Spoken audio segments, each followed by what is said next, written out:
lost to the team that we.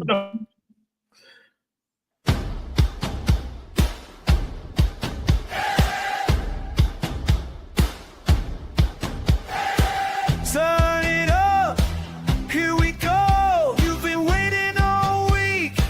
Now you know the time has come. We're taking the floor. Strap in tight, we're ready for more. It's 11 o'clock time to bring it. The big show's here. You know we're gonna win it. Game day fever, feel it in your bones. We're cranking it loud through your head.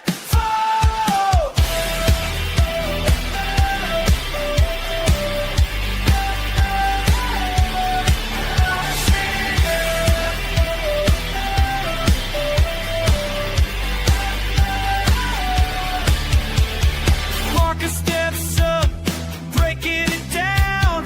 Josh has got the fire, wearing the crown.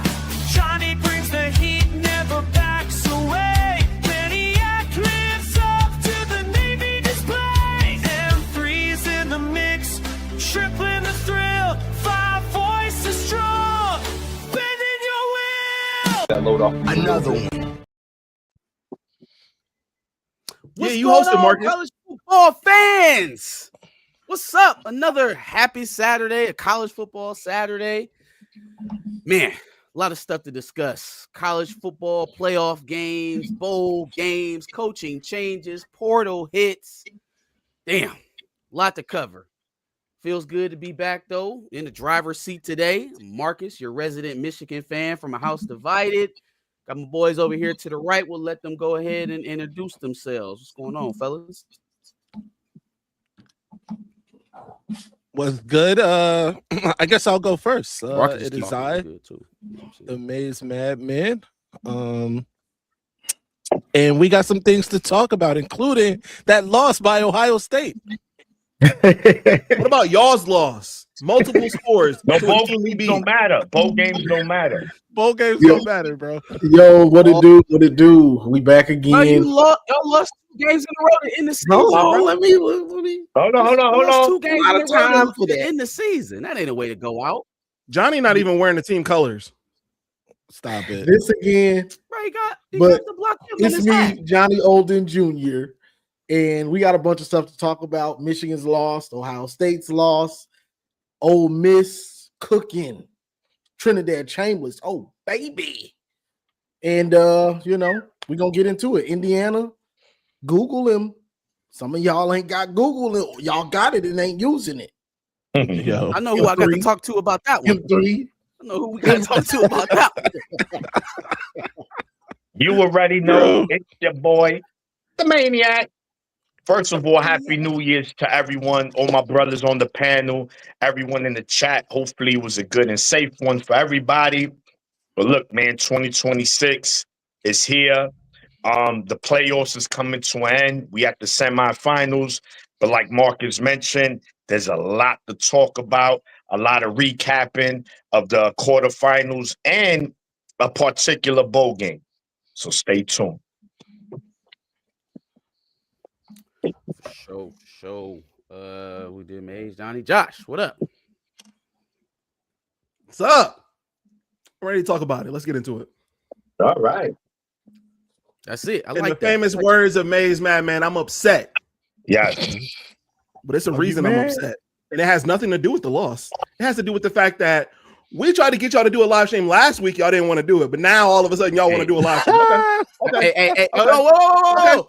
Okay. We here. who was we? We here. Who was we? No. Who was we? We is me and you tried to get them to do a live stream last week. All right, cool. And then that didn't happen. Now all of a sudden it's happening. Corny behavior.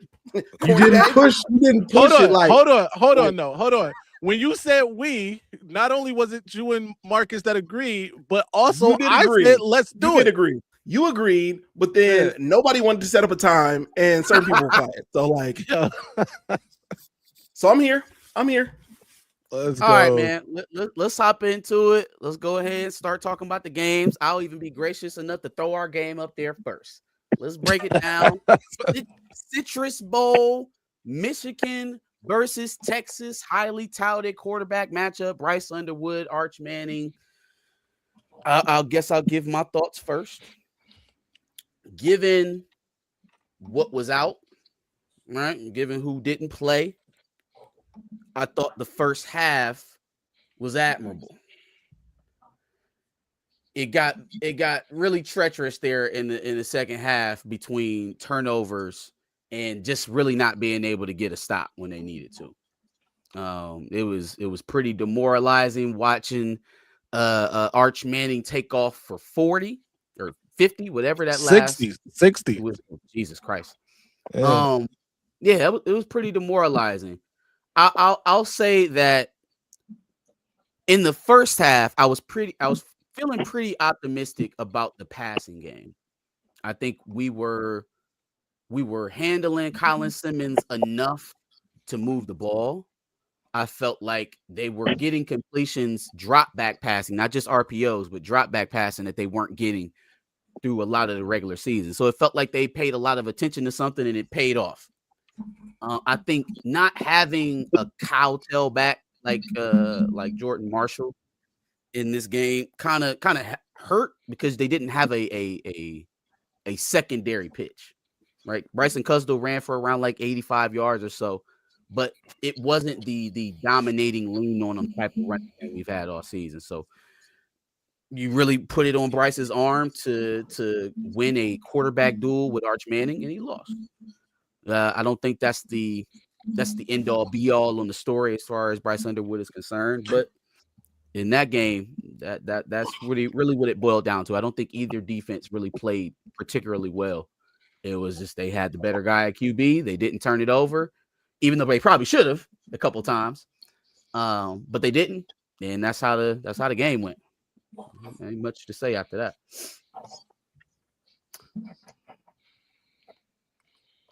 Yes. So listen, man. Going into this bowl game, obviously, it's like an exhibition game, an extended game. It really didn't matter, but you always want to win. Let's be clear. No one is saying I don't want to win, but losing is like, bro, it is what it is. It doesn't mean much, but we wanted to see things, right? And what was the main thing we wanted to see? We wanted to see progression with Bryce. We wanted to see him throw the ball.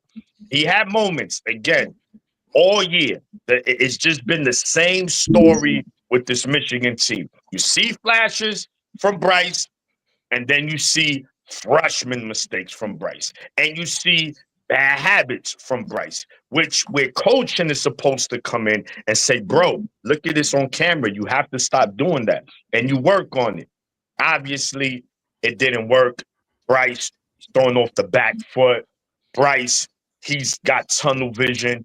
Bryce, his internal clock, sometimes he gets out that pocket too fast. There's just a lot of things he needs to work on. Honestly, we got to call it like it is. We're Michigan fans, but we can't sit here and be like, oh, Bryce is going to be great. I don't know. Kyle Whittingham and his team has their work cut out. As long as they're as good as the coaches that we think they are, then I think Bryce will be fine. But if not, maybe Bryce is the problem. Maybe he's just not who he is. Maybe, I'm saying. Not saying that he's not. I'm just saying maybe. We got to be realistic here, too. We just can't assume, no, he's going to be great. No, we don't know that. We don't know that. There's flashes, yes, but there's just a lot of concerns, man, that I really hope that coaching could fix. Because if not, that's going to be a lot of money down the drain, honestly. And I hope not, man. Bryce, I think he could really be him. So, Texas, shout to Texas, man. Arch Manning, I was one of them, cooked them, and deservedly so. That first game against Ohio State, horrible. The next game against San Jose State, horrible. The first 3-4 games, he looked bad. But you see, he got better. He got better as the year went on. Something you want to see from your quarterback. So going into next season, I think it's going to be absolutely okay to hype Arch going into next season. I wouldn't call him the Heisman favorite, but I think now the 2026 season, I think that Arch is going to be a much, much better player than what he was in 25. So shout to Texas. They was out like 4 or 5 starters on defense. We were out about 3 starters on defense. And they just brought it to us, man. It's real simple. And it was the fourth quarter. It was a good game. It was back and forth, a slugfest. You know, it was one of those boxing matches where, back and forth. But in the championship rounds, the 11th and 12th round, the championship rounds, Texas just body blowed us. Bang. And they knocked us out, man. So shout to Texas. They wanted it more. It showed it. They're better coach team and just better players right now. So, yeah, it was embarrassing at the end, man. So we'll see now. Now it's on to the offseason. Cal Whittingham and his coaching staff to make sure they get this shit right. Real quick before you switch to somebody else, I wanted to piggyback on your point about Arch Manning's development. Arch Manning will be heading into his junior season, right?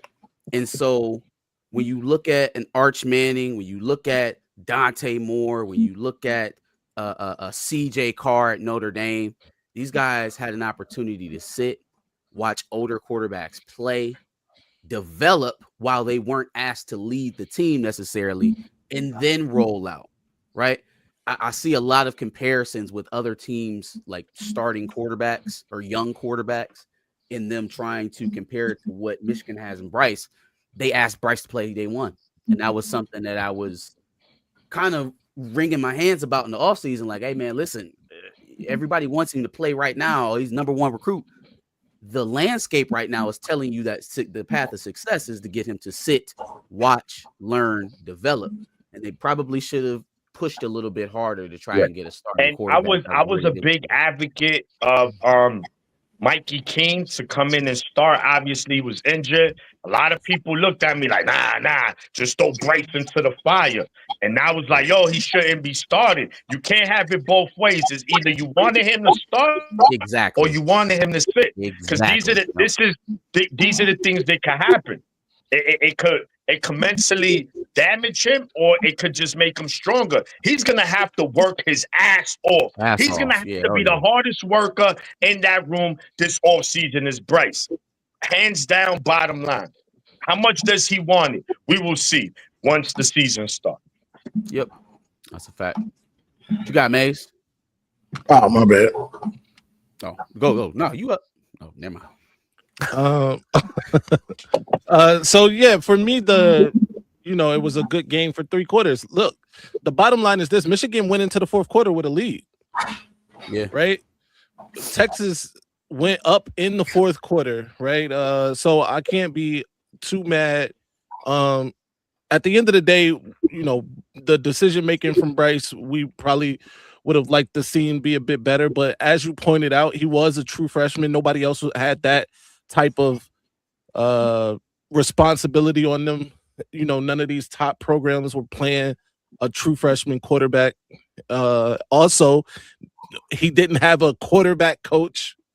I can't emphasize that enough. The title for Chip Lindsey was offensive coordinator and quarterback coach, but whatever. I wasn't too impressed with Chip Lindsey's offense all season anyway, even though he wasn't the offensive coordinator for this game. I thought Kasula did a decent job. Yes. Kasula and Biff Poggi, game plan, the game plan they had offensively was good for most of the game. And I do think at the end of the day, Texas was better than Michigan this year, even though they were without like a bunch of starters, right? A bunch of guys that contributed to their team.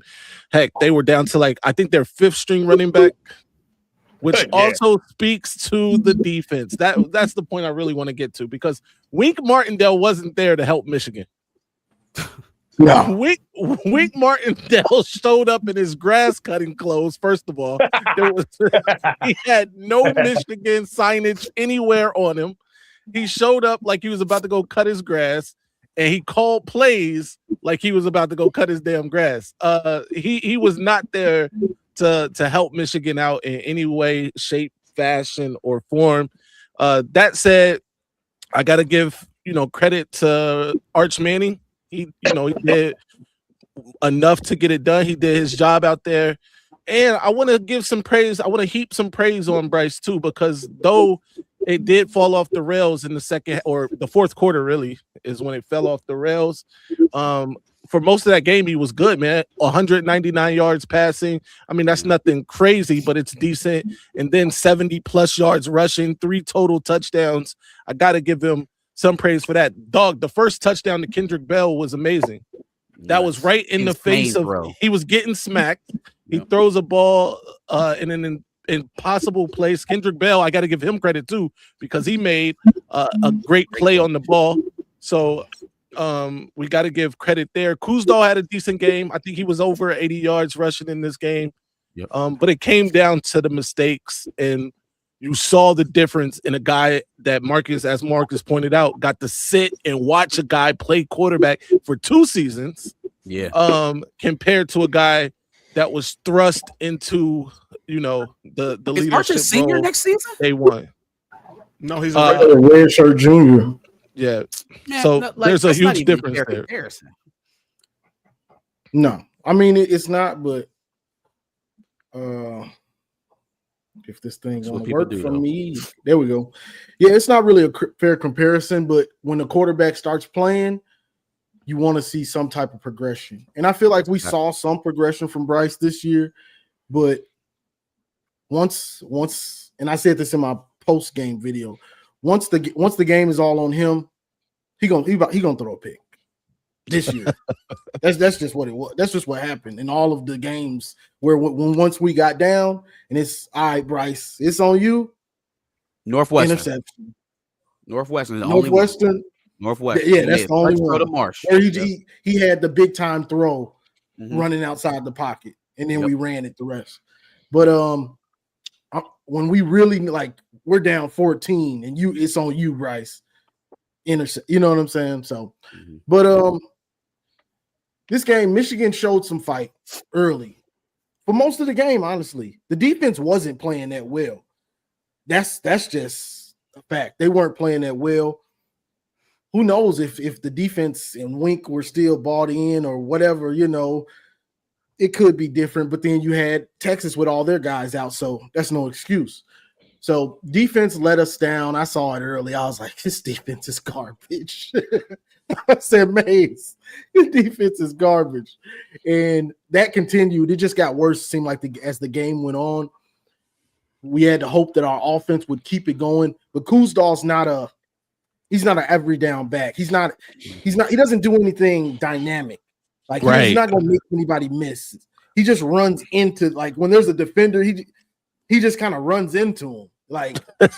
Dang, bro, try to make him miss or something, and he gets lit up. So he does what he can, but there's a reason he's not a starter. He's third on the depth chart, probably should be fourth, honestly, with Jasper. But besides after we couldn't run the ball and it got on Bryce and he started to turn it over, and it's Arch you could just see the momentum and let's get it. I got to give it to Arch because I killed him earlier in the year when he was garbage, which he was. And then he slowly got better. So as he got better, my opinion on him changed. He's gotten better, and he, quiet as kept, he put together a pretty good year for a first-year starter. A pretty good year. Capped it off against us. But he's starting to get it. He could live up to the hype next year. The hype that they gave him this year, he might live up to it next year because he's starting to. You're starting to see why everybody praised him a little more. They just did it too early. It looks like. Yeah. All right, y'all tell me what type of time we on. Because in the group chat, I was chill. Right, I gave y'all a little joke. I gave y'all a little hit, and then I chilled. So y'all tell me what type of time we on. Whatever time you want to be on. It's your world. It's your world, Josh.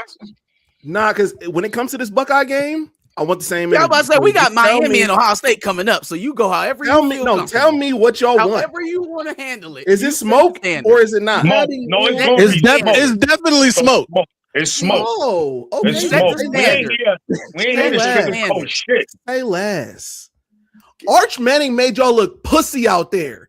Arch He did. Manning made y'all look crazy for saying all that y'all said about Arch Manning all season long, right? We didn't play him the Almost first 400 game of yards the of year. total offense by Don't let him himself. go. Let him finish. Let him Almost cook. Let him cook. 400 yards and 4 touchdowns of total offense by himself.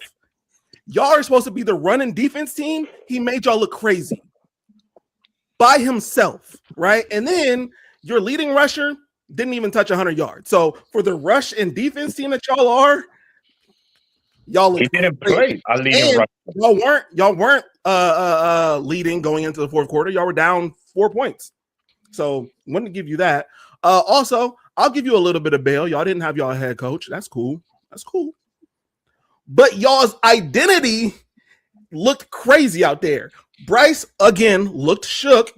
And look, Sam looked shook as well, but that's not characteristic of him. I've seen Bryce look shook multiple times, but he's a freshman. It is what it is, right? But there's no reason for me to believe that moving forward with a new coach that he's going to be y'all savior at this point, a present point in time.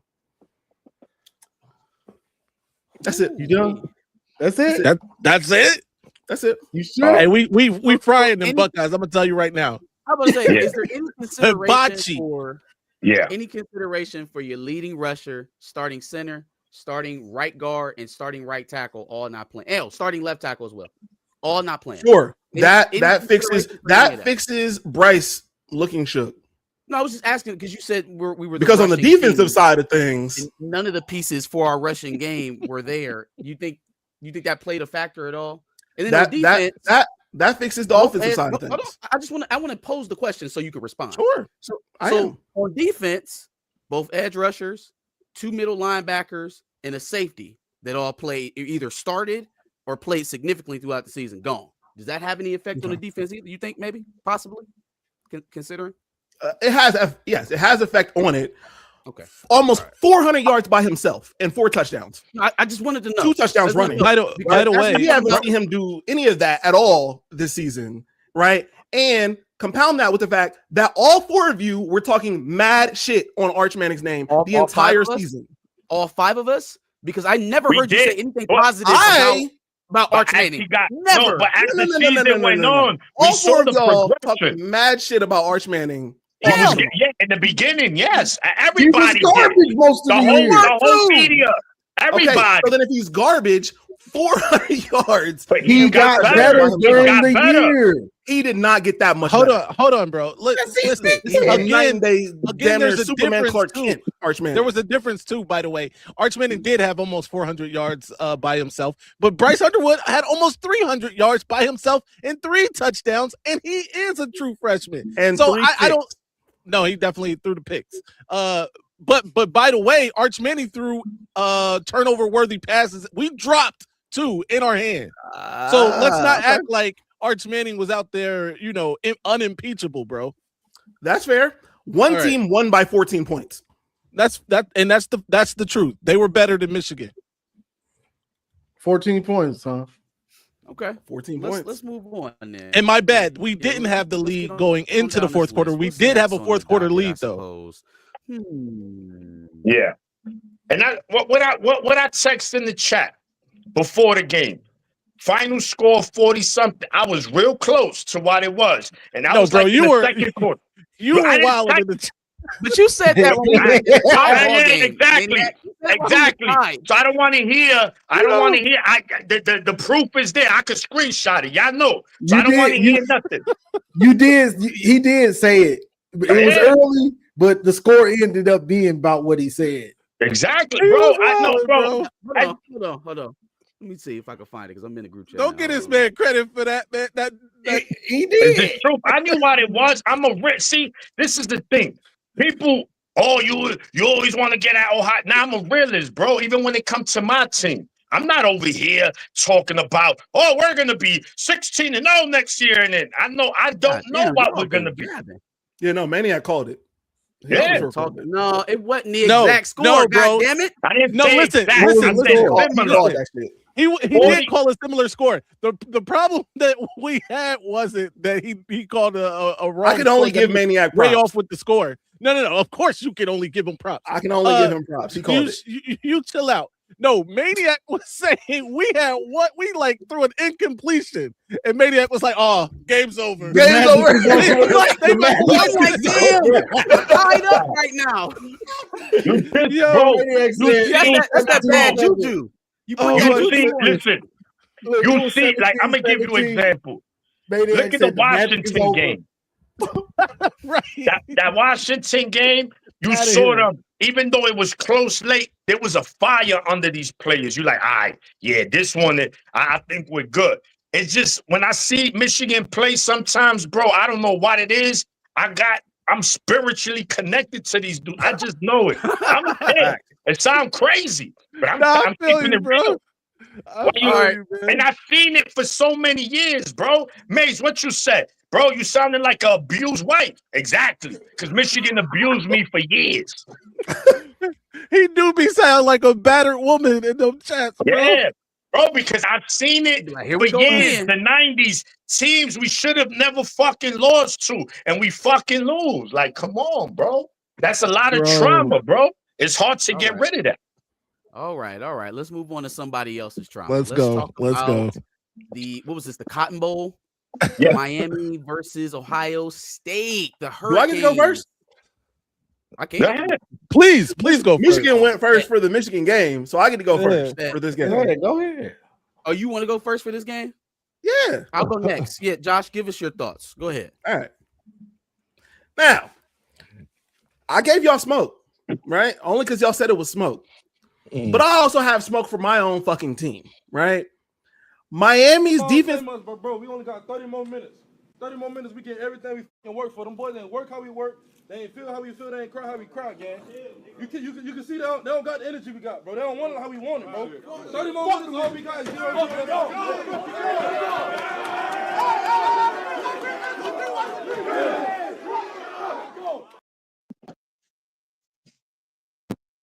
You muted. You muted. All right. Oh, Woo. Yeah, no, please continue. Now, Miami's defensive line made our offensive line look pussy out there. Absolute garbage. Absolute trash. Even when they were winded, right? Even when Tegra didn't even play the entire game from what I saw, made our offensive line look garbage. Straight pussy. Straight terrible. And by proxy, made Julian Sand look terrible and looked absolutely shook. Looked crazy out there, making terrible decisions because he's always got to wonder if there's Bane right behind him. That shit was so trash from every single standpoint, with the exception of the one time they decided to block a nice bomb to Jeremiah Smith in the first quarter, maybe early second quarter. And then, the drives where they started to come back, they started to look a little bit better. But for most of the game, that offensive line looked absolutely atrocious, straight pussy. And I hated every single thing about it. The defense, they kind of contained Miami for the most part, except for the garbage time scoring. And then after Carson Beck's first touchdown, I believe, for the most part, the defense did their job. It just didn't look how we wanted it to. I would have liked way more pressure on Carson Beck. I would have liked them to get the ball in a advantageous place. And for the love of God, I'm so happy that Jaden Fielding is no longer going to be on this team because he's the worst kicker ever. He is the worst kicker ever. I'm not going to say I hate him. He is the worst kicker ever. Because he did get death threats. I'm not going to say I hate him, but he is the No, worst Johnny. Lost the kicker game versus ever. Georgia, guys Michigan. threatening the lives of their own? No. Oh my God. I despise Jaden Fielding's kicking ability, the very least.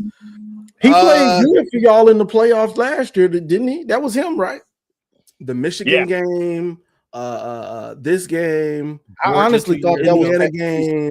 I thought he was done with that, honestly. No. All right, Ryan Sims is giving me the green light. I hate him. I hate Jaden Fielding. Like, how are we who we are and we can't get a sufficient kicker? A sufficient kicker at the very Who least. are you? Decent. What do you mean, who are we? You said, "How are we? Who we are? Who are you?" Are you? The Ohio State University. Okay. Okay. All right, Smoke's back. How are y'all laughing? We beat y'all. We ain't talking about Miami, Ohio State. We beat y'all in the big house. Keep this Oh. on Miami, Ohio State, sir. That's where we at today. We gave you all the time in the world to talk about Michigan. Don't let him get ahead. No, listen. We ain't in no rush today. There's no football games. We here.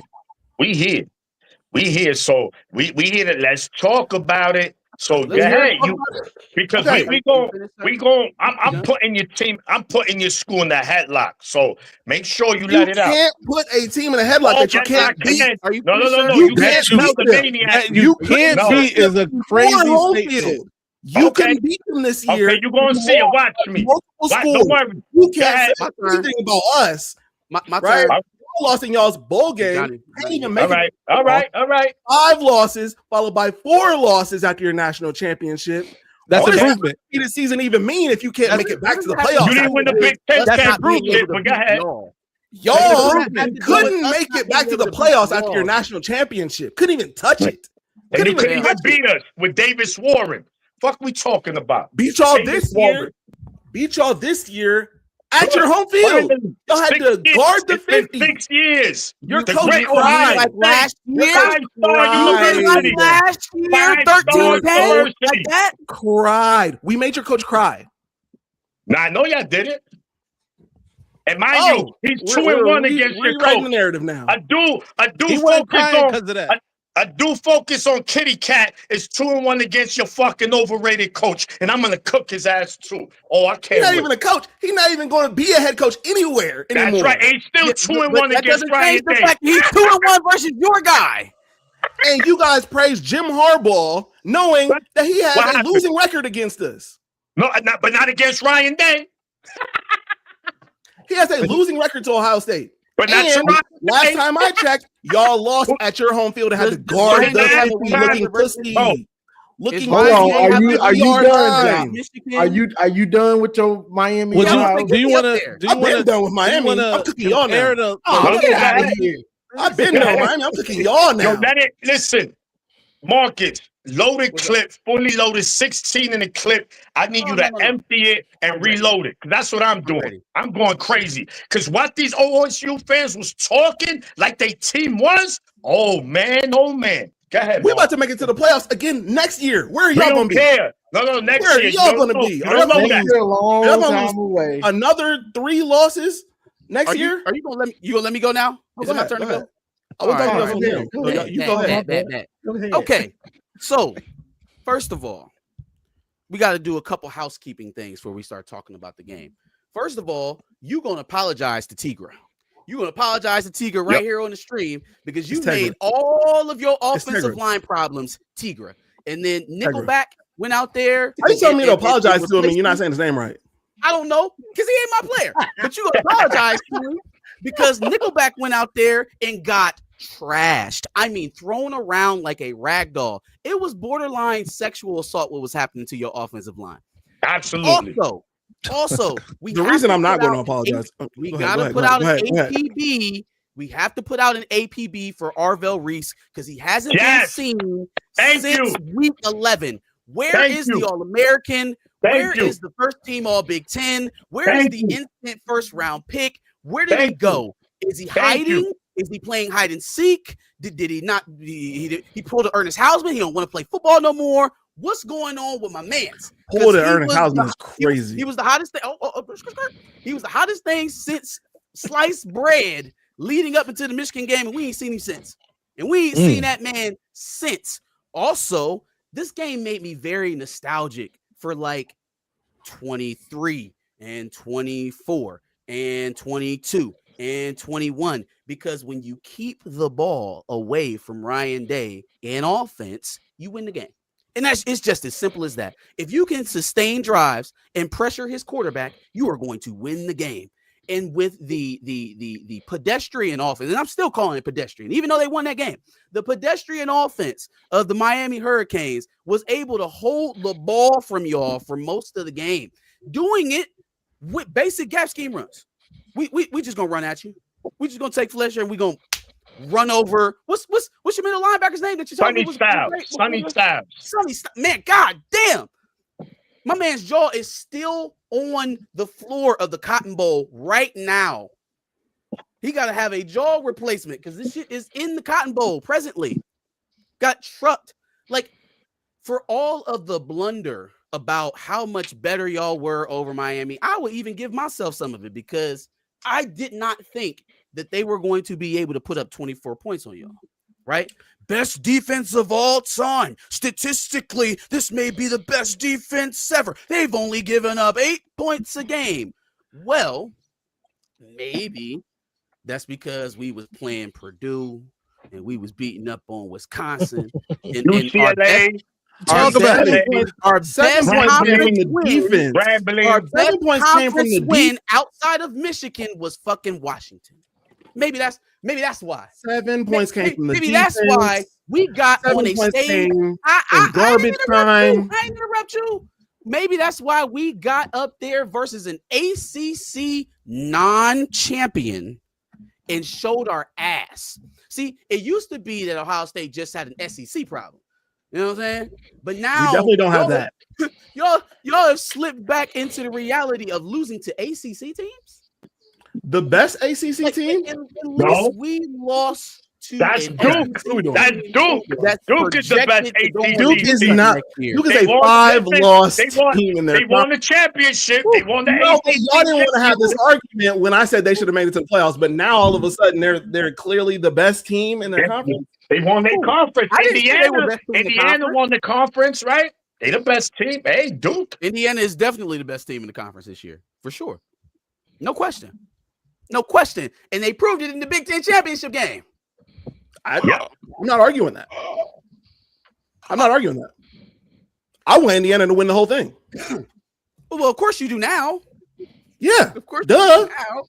I yeah. would want the team that beat me too would go win a national championship. No, that's not how But that we works. all can't choose. Because we beat y'all and y'all don't want can't us to choose. win the national championship. Right. I was about to say I would prefer the team that beat us go win a national championship, but beggars can't be choosers. So No, Yes, you we vote wouldn't have for wanted Bill. that. You would have been mad how we went and won the national championship. no, it's cool, bro. Cap. Okay, now we're just lying. Now we're Go just ahead, man. lying. Or Okay. Maze. Yeah, go ahead, Maze. Or goddamn maniac. My bad. Oh, me? Oh, Yes, sir. All right. So Not too much with that scarlet on your hat. it's all right. I Yeah, knew that you was call it coming. what you want. The Falcons, baby. Listen, where do I start? Let's start with the. I told you the dude is built like a 12-year-old Girl Scout. Your man Julian Sage. This guy, Heisman favorite. Texas, Indiana, Miami. Give me his stats. 3 touchdowns, 3 interceptions, 200 and something yards a game. He's fucking overrated. Get the fuck out of here. And then on top of that, right? On top of that, he's throwing to the best tandem receivers that America has ever seen in the history of college football. They got Jeremiah Smith. This guy's already. Kyle Tate. They Forgot about him. got Jeremiah Smith. So He's we the just Hall of Fame in the contacted him. NFL already. He's already got his jacket, his gold jacket already. And the NFL, he's just the greatest. No one's never seen a receiver like that. And then you got Context is just Carnell out the Tate. window. And then you got another 5-star at Ennis. Wait a minute. And you Context got is out Ryan the window. Day. Bro, the best teams you played, 3 fucking teams. 3 fucking teams. Michigan was mid. Washington was mid. Illinois was mid. Texas, Miami, and Indiana. Your team look regular. Regular team. Nothing special. And mind you, you had 6, not 1, not 2, not 3, not 4, not 5, 6 6 first round picks coming this April. Right? No, 5. 4 on defense, 1 on offense. No team in America. No team in America possesses that kind of talent right now. But Ohio State. Y'all won that natty last year, and that was the worst thing. And I'm going to tell you, because it gassed y'all. right? You won. Definitely Michigan got won the national championship with their seniors and super. Oh, what y'all had last year on your team, right?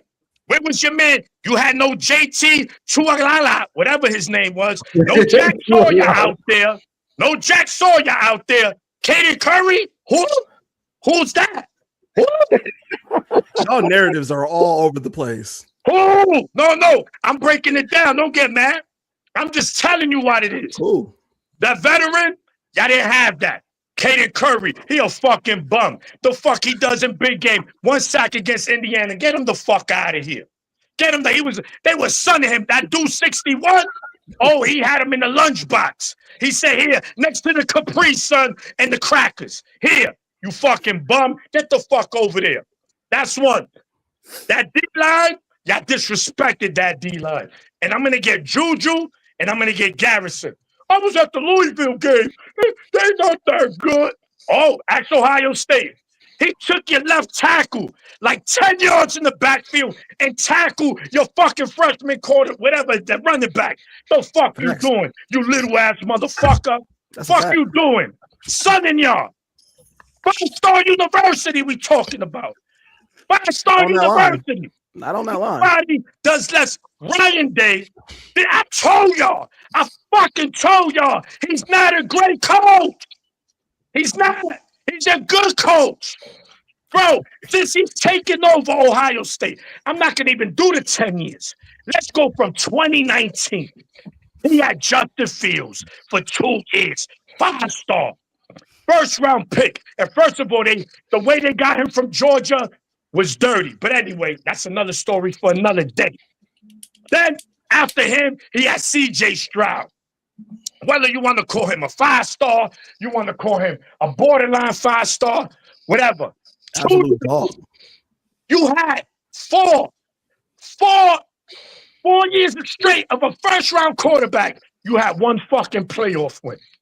One fucking playoff win. And then, finally, last year, one of the best teams I ever had, you still lost 2 games. And luckily, for the playoffs being expanded, y'all motherfuckers made it. Ryan Day's a fucking bum. I don't give a fuck. And Sunday, anybody want to debate that we could do that? He's y'all look at his record, but look at his record. All right, look at his choking record now. Tell me who. Tell me which coach in America chokes with that much talent. Who? Tell me which coach gets to where he gotten to in the last few years. Choke. None. Choke. He's like a fucking every year. Who else does that? Choke Michigan artist. don't do it. Choke artist. He a choke artist. Michigan can't even get the opportunity to choke. You got how your listen, your 3 best games this year. With that fucking offense, you could even muster 17 points. Y'all wish y'all was where we were. Y'all We wish scored y'all could go to the playoffs. 14, no. You scored 14 against Texas. You scored Went to 10 the national against championship, Indiana. and then and you you lost scored 5 14. times, and then you lost 4 times the next year. It And don't we'll matter. around and lose We with don't- Kyle listen, Whittingham as your listen, coach. you finally Bryce beat us Underwood's in never 6 going to years. touch the playoffs, and y'all paid You can say $12 what million you for want. him. You mad? Y'all paid 'cause your $12 fucking million team for a is quarterback choke that's never artist. touching the What do you think playoffs. of that? Wait, Are you solidifying that? Are you solidifying that? Choke We paid him artist. $12 He a million. He's fucking never going to bum. make the playoffs. Like that's not just. Fucking I don't know bum. how much he actually And got you know paid. what? If Richie, I have no idea how much he actually got paid. hold on, my No, life. I'm If saying Richie's in he's never the, hold gonna on. make the playoffs. If Richie's in the chat, He didn't make the playoffs last year. He's not going You to know make the why I playoffs give next year. Richie I'll give you credit? that. I'll at least said solidify never. that. Richie You just said said, never. Right, I know. Richie, I would at least Richie solidify mentioned, he's not making the playoffs. Richie mentioned the O-line problems. His own fan base. No, Richie, we're good. That's the fucking arrogance of this fucking fan base. They just think they better than everybody. And look what happened. Because we are. You fucking Miami. Fucking There's Miami. not any Y'all team lost who wouldn't trade places Mario with us. You couldn't even Cristobal. fucking beat them. Get the Who fuck wouldn't out trade of places here. with us? Okay, I okay. definitely would trade places My with us. turn. My turn. It's See, my man, turn. It's my turn. It's my turn. But look, I'm not gonna kill y'all, Josh. I'm not gonna kill y'all. It was some people saying, like, on the call-in show, Garrison, Juju, Miami's defensive line is overrated. it's overrated and all that stuff. And I tried to tell them, I don't think it is. I don't think it is. They did Texas A&M that way. Texas A&M only gave up 10 sacks all year. They sacked them 7 times. That tells you something. Texas A&M has a high-powered offense. Held them boys to 3 points. You got a hurricane brewing. You got it brewing, you know, and you're just coming off of Indiana, who just showed that they could get after you 5 sacks. So coming into this game, Ruben Bain and them boys, they destroyed that offensive line. Like the last 2 games of the year, Indiana and Miami, they destroyed y'all off y'all first half game plans. Just crumpled them up. Ryan Day had to crumple them things up and Kobe them because he couldn't do it. You couldn't, like, he had both games in the first, going into the second half, he had to basically throw away the first half game plan because he got destroyed, you know, and that's what happened. He tried to come back in the second half and switch it up, run the ball, more big 12, 13 personnels. But by the end, it was too late. That pick six really cost y'all. It did, because, you know, that gave them the early 14-point lead, but your defense did let you down. You know, y'all were only down 3, and then y'all let them march the field. With 6 minutes left. 6 minutes left, they grabbed it and it was over. Exactly. So you let them march the field. This is winning time. This is defense. Step up, get us the ball back. This is your moment. All that greatest defense ever and all that stuff. We need you right now, you know, and they couldn't stop him. Carson Beck, the stats aren't going to tell you how good he played in that game. The stats ain't going to tell you. But if you watch him, third down, he was on point. Third down, getting the ball out of his hands quick. He wasn't holding on to it that long. And if he did, he was picking up crucial yardage to stay ahead of the chains. So he played a really good game, and people won't notice it unless they really pay attention. And their running back, he ran hard. Shout out to him. Fletcher, he's a dog. He's a dog. He's nice. And shout out to Jeremiah Smith, because he tried to wheel y'all to one. He balled out. He tried. So shout out to him. It was just when y'all needed y'all defense, y'all defense let y'all down. They had to get y'all that ball back on that drive, and they couldn't do it. Look, man, I know the narrative is that Buckeye fans always got an excuse for everything, but everything you just said is facts. I don't have no problem with any of that. We lost. Miami clearly wanted it more, and Miami had the guys to make it happen, right? Especially on that defensive line. Even when they were gassed. You had your time, Josh. I was just responding to that. We'll get back. We'll spin the block. Yeah. So for me, by the way, let me take this time to let the world know I picked Miami to win this game because I said that they would be able to, you know, get pressure on Julian Sayin and basically wreck this Ohio State offensive line. All of that turned out to be the truth. I got to bask in that glory because that's the only playoff game this round I got right. I thought Texas Tech would win. That was obviously not going to happen. I thought Bama would wipe the floor with Indiana. Turns out they were the floor. We'll get there. Yeah, exactly. Yeah. So, but this one I got right. All right. So here's the thing for me. 41 points per game, Josh, in Buckeye fans in the chat. 41 points per game. That's what Ohio State averaged per game offensively against the likes of the Washingtons of the world, the Rutgers of the world. Oh, we can't forget about Grambling and what they did to them. 41 points against those types of teams. All right. Then the only ranked teams, and I'm including Michigan in this, the only ranked teams you guys played, that 41 goes down to 18. And that includes Michigan. You take Michigan out of the equation, that 18 goes down to 16. This team was never as good as y'all thought they were, bro. They were never that good. Oh, What I will say is this, bro. Your defense also, we can talk about what they gave up and stuff like that throughout the season. And I'm gonna give them credit because I don't care who you play. If you allow less than for a minute, they were allowing less than 7 points, then it was, Eight, whatever it was, 8, right? So I gotta, that deserves some credit for sure. But you did give up 24 to Miami, bro. And I'm no disrespect to Miami, respectfully. But disrespectfully, they didn't have the requisite weaponry, at least looking from the outside looking in, to drop those 24. Granted, 7 of them came on defense. I'll give you that. What a pick 6, by the way. What a play he made on that ball. Sure. Also, 0 points for the mighty Ohio State Buckeyes at halftime of this game. 0 negative rushing yards for the mighty Ohio State offense at halftime during this game. Bo Jackson, the guy that some Buckeye fans, Garrison, we're talking to you, Buckeye fans said was better than Jordan Marshall, went out here and laid an egg. Now he scored the 1-yard touchdown.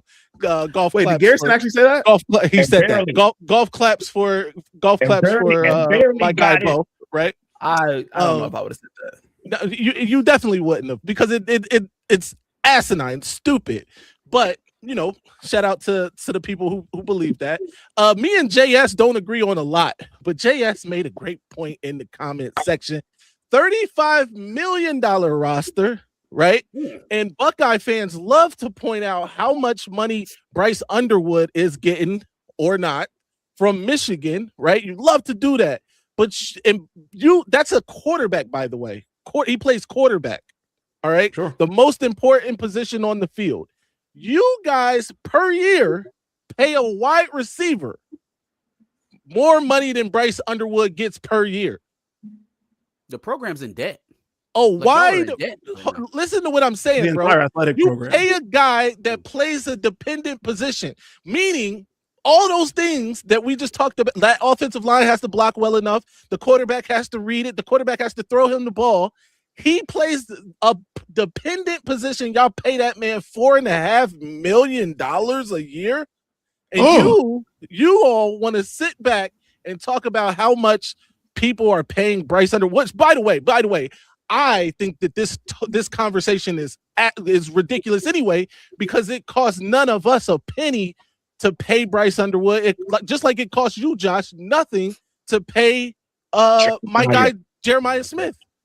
Shut the fuck up about their money. It's their money. That's what they negotiated with those universities or those conglomerates to get. I don't care what Bryce Underwood makes, just like you shouldn't care what Jeremiah Smith makes. But because you have brought up what Bryce Underwood makes just today, I thought it was necessary to inform you what you pay a guy who plays a position where he needs all the things to go right to be successful. That's just something. Y'all paid him that before y'all even seen him play at the collegiate level. I don't care. It shouldn't matter to you. Oh, anybody. Yo, somebody. Or anybody. Somebody in the chat, Garrison's missing cat. Put up that comment. That's crazy. He said meow. Come on, man. All right. Let's take a little bit of break from the games here for a second and do some of these super chats. Let's see. We've got Darshan is a new member. Appreciate you. You should become a member. Okay. Yeah, you should become a member as well. Look like he might have bought one and gifted one. Appreciate you. Charles Elliott. Who's that? Charles Elliott. I don't know, but he's a member. Oh, yeah. Charles Elliott is a new member. Yes, sir. You should become a member right there. Yes, sir. Jordy Goonshot. Appreciate the Gone Shot. My bad. Gone shoot. Shot is crazy. It's gone shoot. Jordy gone shoot. Jordy gone shoot. $9.99. We appreciate the contribution there. We need Bryce to get embarrassed. I'm happy he did. Dude thinks he's the greatest gift to Ann Arbor. Hopefully he will humble up and put in the work in this offseason with Coach Witt and company. So does he need a humbling? Yeah, a little bit. I'm tired of seeing him smile on the sidelines after he do dumb shit. That doesn't show confidence to me. That just shows like aloofness. It shows like unawareness of the situation. I want to see it on your face that you know you made a mistake. But that's a personal thing. I do think that he works hard, right? Like I don't think he's a guy that takes days off. I think most of the guys on the team who have vouched for them, I trust them, like a Max Bredesen. I don't think Max Bredesen would vouch for a lazy individual, but he does need to check his hubris, I think, a little bit. So there may be a little bit of truth to that. I don't think he's greatest gift to Ann Arbor, though. Captain Stabbing. We got Crazy name. Captain Stabbing 369. Stabbing is wild. all year. They did not play anybody. When they did play a good team, they went down 62, 52, and 6. All time. Let's All talk time. about it. See, okay, the two teams that they played in Indiana and Miami won because they controlled the trenches like crazy, right? That's Texas true. is a different situation completely. It was pretty hard to run the ball. against 16, Texas, too, as I 16 remember. points per game against those teams, Josh. Texas is a different game than Miami and And you All been- we won all that right, game, all so- right, all right, all right, Yeah. all right, By the The way, Big we House scored more 8-2. points against Texas. all right. But all right. Yeah, they we also did. scored way We more on absolutely y'all. did. We absolutely did. I didn't even think about They that. also scored way more on y'all, but Anywho, Sure. the Big House 8-2 with the $1.99. We definitely appreciate you. 22 versus Georgia. 22. he's talking about Georgia? fielding. Oh, Completely fielding, okay. deserved. 22 He's talking about versus fielding, Georgia. yeah. 24 versus UM. 25 versus Miami. Wide left king. Wide left Absolutely. king, 1000%, That's a wide left 1000%. That man's a legend. No. king. And then the Blegerer. I don't know. Sure. Appreciate the $5. Fumbling a generational defense is one of the worst coaching jobs I've ever seen. Pathetic. No one does less with more than Ryan Day. Thank you. Tabernacle. Thank you. Can we Talk say about that it. Matt Patricia also lacked any kind of creativity in getting to Carson Oh, back? now, Oh, now. oh, now that Oh, is game. Here we go. Best defense ever. Oh, 8 my points a God. game. No, sure. But in the Miami game, he lacked creativity in getting to the quarterback. Oh my Or God. just did the couldn't. guys he You depend just on really to get couldn't. pressure all year not get pressure? Arvell Reese, Hmm. Caden Curry, they didn't get pressure. Yeah. That- And, all right, Those let's- two things can go together. They can work all right, at the we- same we'll, time. we'll spin the block. Let's get to the other games. All right, and we appreciate Yeah. the last 199 with the new profile pick from Jordy. Appreciate you. All right. Oregon shuts down Texas Tech. Man, that went about Oh. exactly how I expected it to go. Not like that. I didn't. I I didn't see it didn't. like that. I picked I Oregon, but damn, expected it to go like that. not like Now- that. What I think ended up happening was once they found out that Texas couldn't really threaten them in terms of scoring, they bled the game out. Right? I don't think Oregon was all that pressed to go score 50 points. Right? They wanted to score the amount they needed to score to win the game. And so when you realize the other side, the other team's offense can't threaten you in that way, then you play ball control. Right? Honestly, it's probably the reason why the Michigan-Ohio State score was what it was and not 50-9, because once it became clear that we couldn't threaten their red zone, then it's time to run the ball and get this game over with, speed up the clock and get out of here. And that's really what you got out of Oregon. I think it was a great year by Texas Tech. I think they played well above their expectations. I expect them to take a step into, further exploits next year. However, this was one of them games that kind of proved the point of this whole expanded playoff for me. It's like, and I think the next game with Ole Miss will prove that point as well. But okay. Oregon trounced JMU, and then they blew out Texas Tech, two teams that I think that they were clearly better than. And so we planned the pageantry games to set these teams up in positions that, the business people think that they should be in, only to see blowouts, right? The first round bye teams are 1-7. Mhm. They're 1-7 in the last Talk 2 years since about we it. expanded. Talk like, about Number one, we have too many teams in the pool. and they have us focused on arguing about the last two in a 12-team pool. There are not 12 teams that can win a national championship every year. There just are not. It's not. And it's never going to look that way, even as long as they have it set up the way that they do. I prefer a model where everybody plays week one, and the first round bye people now would just turn into home playoff games. Like, do away with this first round bye stuff. Should we be playing football into the second or third week of January anyway? Yes. You know? So, yeah. So I mean, that's just kind of what I took from it. Good game by Oregon, good season by Texas Tech, but this game went the way it was supposed to go. I'll go real quick. Honestly, I had Texas Tech picked to win. When I see a defense, a really good defense, sometimes I get enamored with them. But Texas Tech didn't have enough offense. Now, we killed Garrison before. I got to give him his props on this. He did say that Texas Tech's offense was boo-boo. So that's kind of was the difference in the game. Oregon is more of a complete team. Defensively, passing game, running game, they can do all of them pretty well. Texas Tech has a really good defense, and can run the ball okay, but their passing game isn't very good. And so, with that being said, their quarterback, he wasn't taking what was there.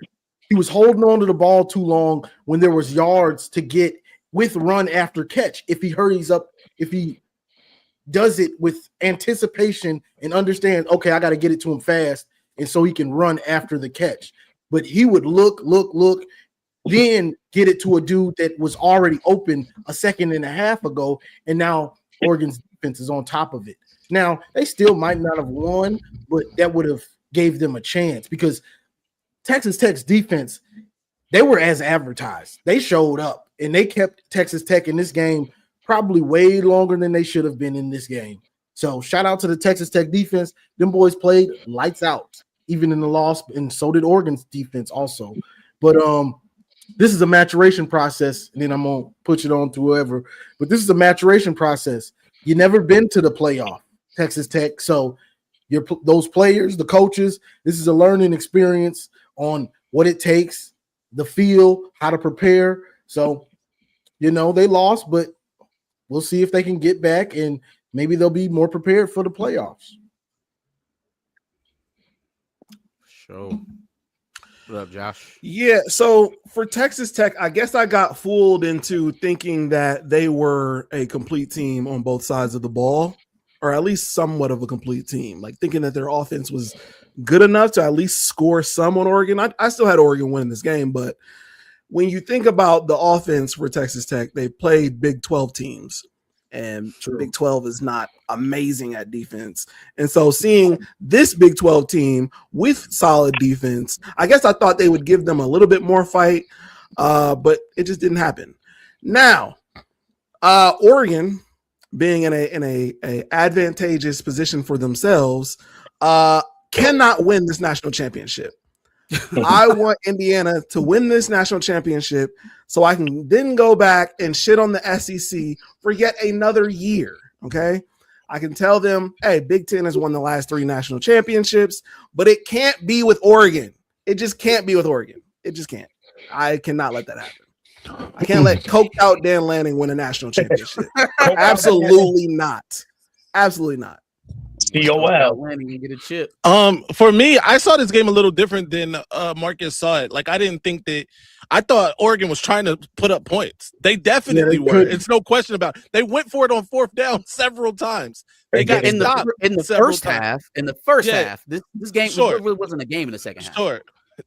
I also think, though, that it's a false narrative that even Garrison was spinning about Texas Tech's offense. I do think they struggled in this game, obviously, right? There's no doubt about that. I think the quarterback play wasn't good enough for the most part in this game. And he's had a lot better games this season. For whatever reason, he was off, especially early. That said, this team averaged 480 yards of offense this season. They averaged 40 plus points. No, I get that, but that's 40 plus points a game also in this team. Granted, it was the Big 12. I acquiesce to that. So, take what you want to shave, however many yards and points off you want for that. But it's not like they were bums either. They still they were still holding Oregon. Defensively, like Johnny pointed out. So that defense is for real. No, the defense can absolutely play. And when they got opportunities, those wide receivers were making plays. So I feel like if all they needed to do early was put a touchdown on the board, they didn't provide any scoreboard pressure, and that's what their the undoing of them was basically, right? They just needed one touchdown. This could have been a drastically different game because they didn't score nothing. Right, no fact. I think that Dan Lanning is one of the most overrated coaches in America. I know this isn't a popular take. However, he coaches at Oregon. Whoever coaches at Oregon is going to look better than they are. He has an abundance of resources. He has, the Nike mega train behind him. This guy is a habitual choker. He's habitual with his. He faced the board twice in one season, both times choked. He, had the opportunity against the other state last year in the playoffs, choked. This guy is really, I'm standing by this. He's diet James Franklin. He's James Franklin 0. Like he's better than James Franklin. But, but still, he's James Franklin, his A-alike. You know what I mean? Like they came from like the same kind. They're the same person basically, right? He's a little younger, a little more fiery, whatever, right? But he's not a great coach to me. He benefits the most off of his roster more than anybody. And that includes Ryan Day. He benefits the most because of his roster in all of college football. And without that roster, he would be some amalgamation of my guy who just lost his job in Florida. Like that's really yeah. That's who he really is. Granted, I got to give them credit. They won the game. They never really were in trouble in this game. They move on. They're probably going to lose to Indiana again, but that's just what Dan Lanning does. Yeah. So this was probably, if you count in the Indiana game, the least competitive game on paper. One of the look, we scrounged up a Duck fan. Yeah, good for him. You say Dan Lanning's name 3 times, they come from nowhere. No, when we look at this game, man, Texas Tech defense is nasty. They held Oregon to 6 points in the first half.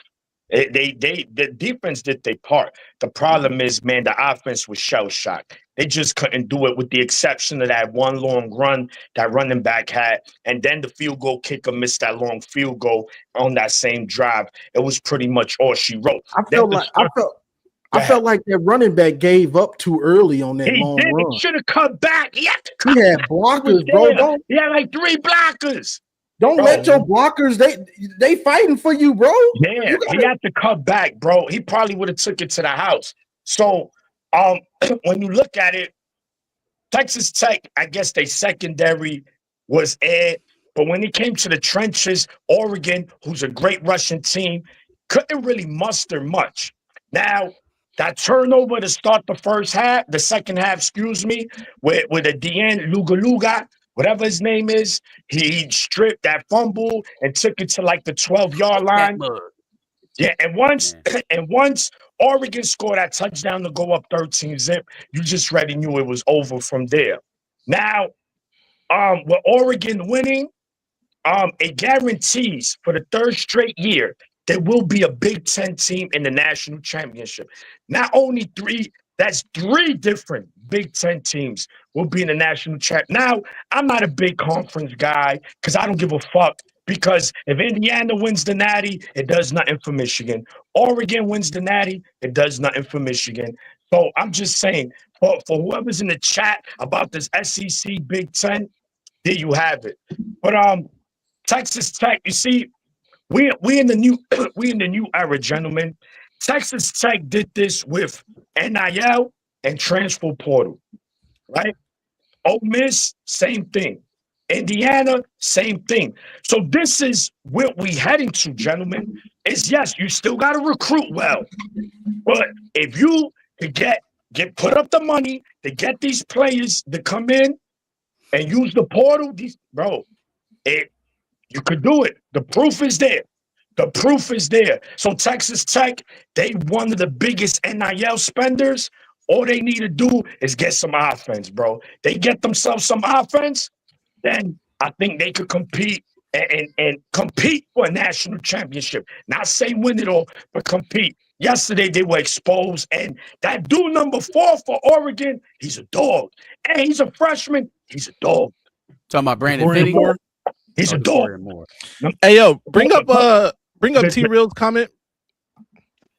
We got no one is criticizing Dan Lanning, but never criticize Moore. You praise Moore for getting recruits, but you using it against Dan Lanning. He's talking directly to me. I remember this guy. He was on one of Johnny's lives.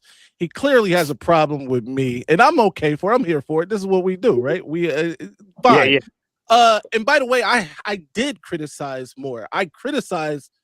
He's talking about Sharon Moore in this case. Oh, bro, you defended Moore more than anybody. You defended Moore. No, I did defend. I did defend Moore. I'm saying I criticized him as well, though, right? I defended Moore because of what I said, and which is still the truth, bro. Harbaugh did Sharon Moore 0 favors the last 3 seasons there on in terms of the talent he secured for Michigan over his last 3 seasons there.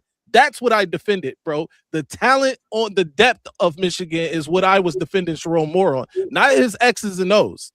And by the way, Dan Lanning, you replace Dan Lanning with whatever coach you would like. They would be Dan Lanning at Oregon. That's what I'm saying, because the cupboards are full there because they have Nike there. Before Sharon Moore, by the way, Michigan was not willing to spend money like they are now. By the way, that improved, by the way, over his 2 years there. But I digress. You clearly want a problem. We can have a problem forever. I'll tell you my takes, defend my takes forever. It's fine. Whatever, bro. We could have a problem forever. Starting a blood feud on the call-in show is crazy. No. I mean, he clearly shows up. He's like the fucking African dude. I want problems always. All right, we got problems then. Whatever. All right. So, shout to Oregon. They're in the semifinals, and the next game is who they're going to be playing against. So let's get to it. All right. So next up, we got, let me check the list here. Alabama, Indiana. Race is spelled with a C. But I promise you that's not what I'm doing. All right. Again, bro, I digress. It is what it is, dog. Like I just told you exactly what I meant, and you still not taking that for whatever it is. So whatever. Race starts with the C. Race has a C. Anyways, okay. So we got Indiana. Curb stomping Bama. Don't worry, bro. We got him. We getting ready to handle Mays right now. We getting ready to take care of him right Lord. now. Yeah. I gotta go. I was flabbergasted to hear this man say what he said it late in the stream last time we was on too. It kind of snuck in there. He's been saying it for like 2 weeks.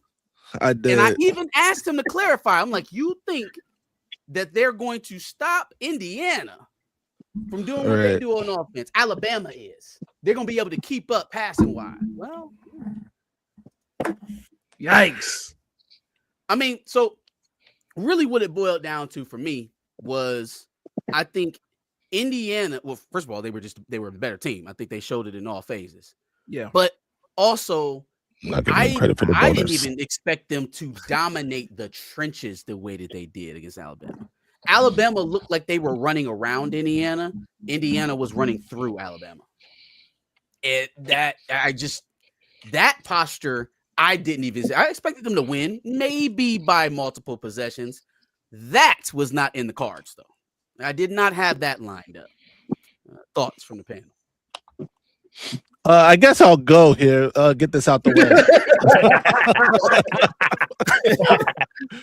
Look, I was completely wrong about this game, by the way, and how I thought it would play out.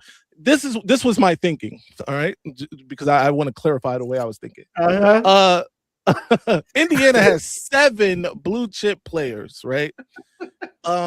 7. 1, 2, 3, 4, 5, 6, 7. That's it. Alabama is chock full of talent. We all know that. I just thought eventually, and it was wrong on my part because I've seen the proof, right? They beat Oregon, who is also chock full of talent. They beat the other state, who's also chock full of talent. All right, cool. But I thought eventually their lack of top end talent would catch up with them, right? And I'm like, who better to do it than Alabama? They got dogs over there, some horses over there. They, whatever. I was wrong. Listen, the trend has been all season that Alabama cannot run the ball. It's just, it's a fact. I overlooked it. I was like, you know what? Nah, they couldn't run the ball. Sure, but this is Indiana. I'm still looking at Indiana through Indiana colored glasses. This is not my father's Indiana. This isn't even the Indiana we knew 3 years ago. This is a different team. And Curt Cignetti, I said it once, I said it twice now. I'll say it for the third time. Curt Cignetti is everything that Curt Cignetti thinks he is. He is actually that good of a coach. I said this before, and Josh was upset about this. He's a better coach than Ryan Day. Absolutely. He may not be. He has been a better coach at times than Ryan Day. No. He's just better. X's and O's, he's just better. Still doesn't have a national championship. No, that's a fact. And that's why I say he may not be, if we're measuring greatness and accolades, he has not yet got to Ryan Day in that realm, right? In that regard. Natty at Indiana is worth 3 of that. I understand the argument. I understand the argument. That's a fact. I understand it. I get it. He's fact. done probably more with less. The most with less. Yeah. He is him. He's him. He's stuffing all of your favorite coaches in lockers head first. That is true. Yeah, that's a fact. Mm-hmm. Yeah, I'm not gonna lie.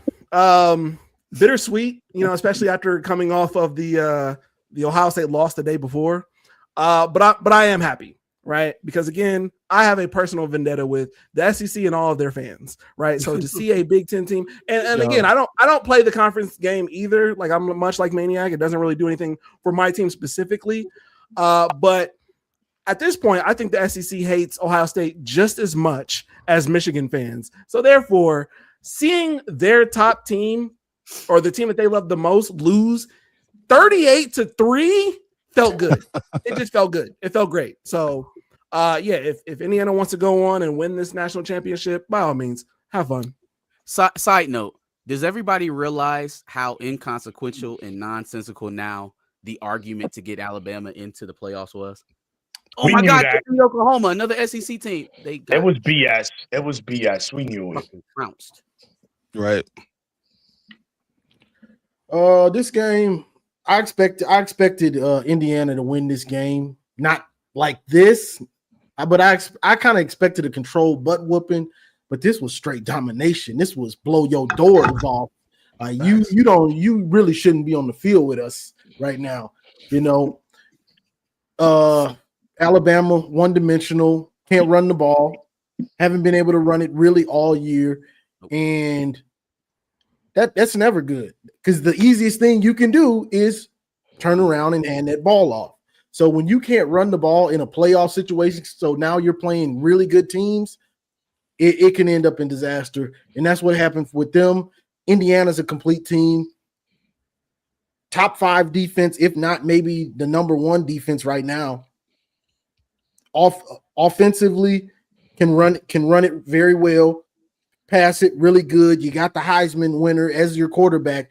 Indiana's locked and loaded, looking like they might be taking this thing home. Maybe, but this was just a controlled butt whooping. We blew their doors off, and Alabama's looking for answers right now. Ty Simpson got knocked out of this game.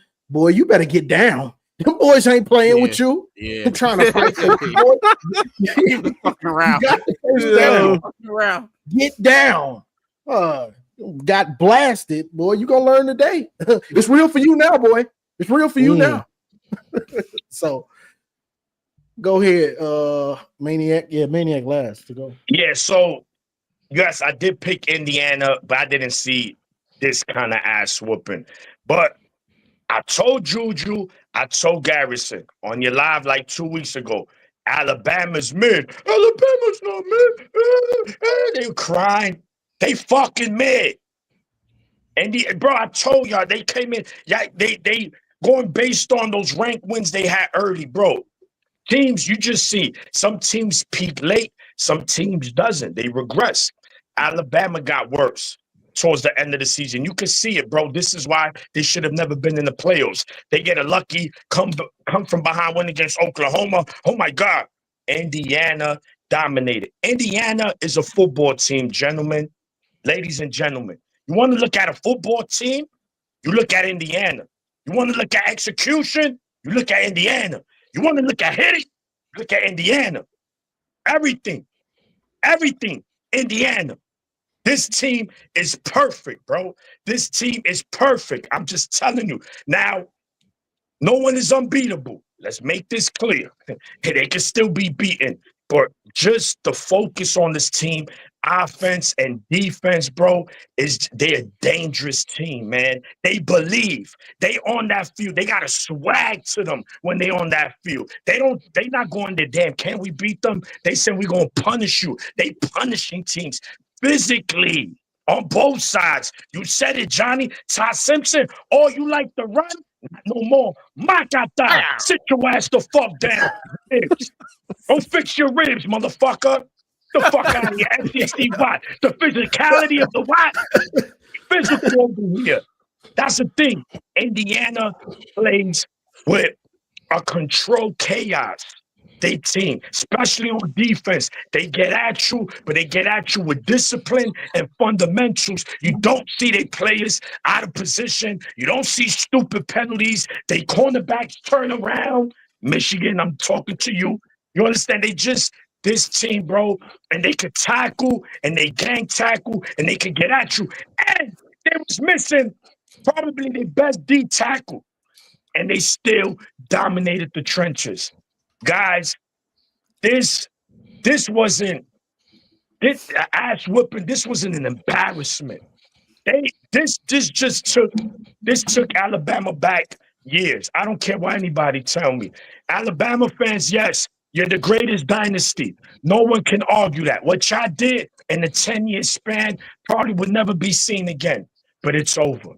It's over. I'm sorry. Yeah, you'll make the playoffs here and there, but that fucking run is over.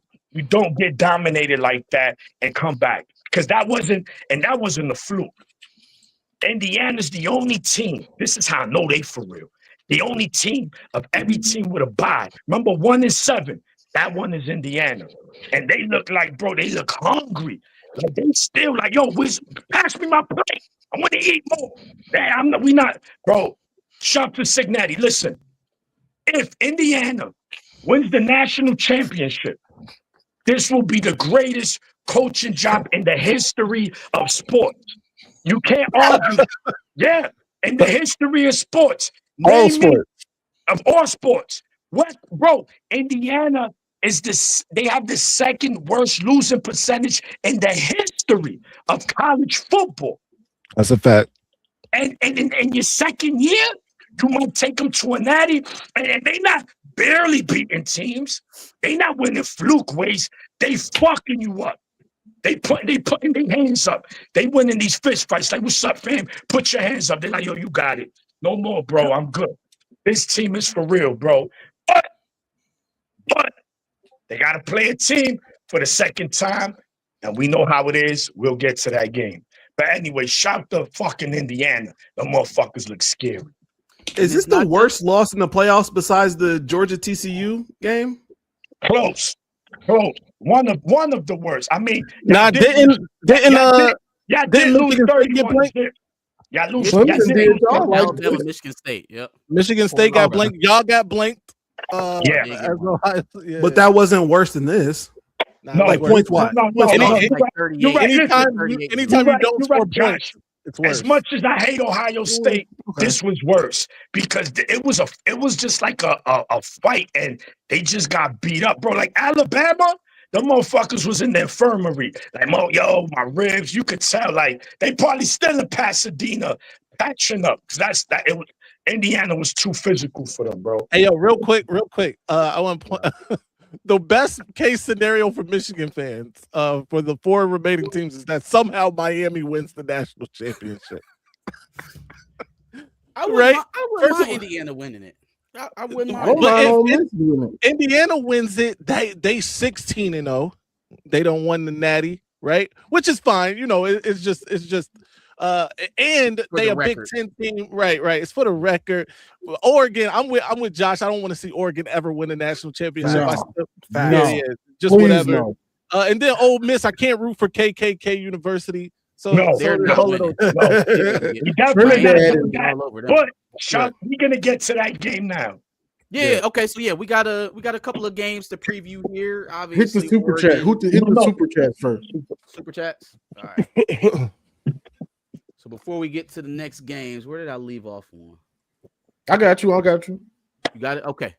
D Moore development needs to be studied by Bryce. I think he's talking about Dante Moore. Absolutely. Yeah. Appreciate the Yeah. 199. Right.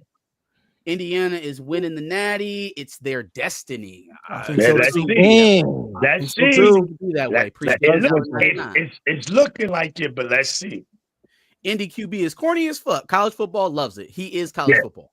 He Yeah, He is. is also corny as fuck, but That's I fine. agree. he's also been doing the college damn football. thing. Yeah, You know yeah, what I he agree, is? but it's true. When you win, it don't matter. You Right. right. don't. Y'all know who? You don't know what he is. He's Tim Tebow. He's Damn. the Tim reincarnation Tebow, of Tim Tebow, not in playing He style. he's but in even cornier demeanor. than Tebow though. Well, I mean, He's a different level of corny. I think being is. cornier than Tim Tebow is honestly I in the think eye Tim of the Tebow, beholder. Because he had that God whole as a speech, shield. you will never see a guy play as hard as me. That Nah, sounds bro. it sounds like he practiced that in the He's back. low- low-key God as a college. shield. He's If college you've been watching- Kawhi Leonard. If you've been Uh, watching this dude's post game interviews, he's the corniest. Yeah. He's Yeah. college Corny Leonard. ever. I He won woke the up the freaking Big corniest Ten. coach.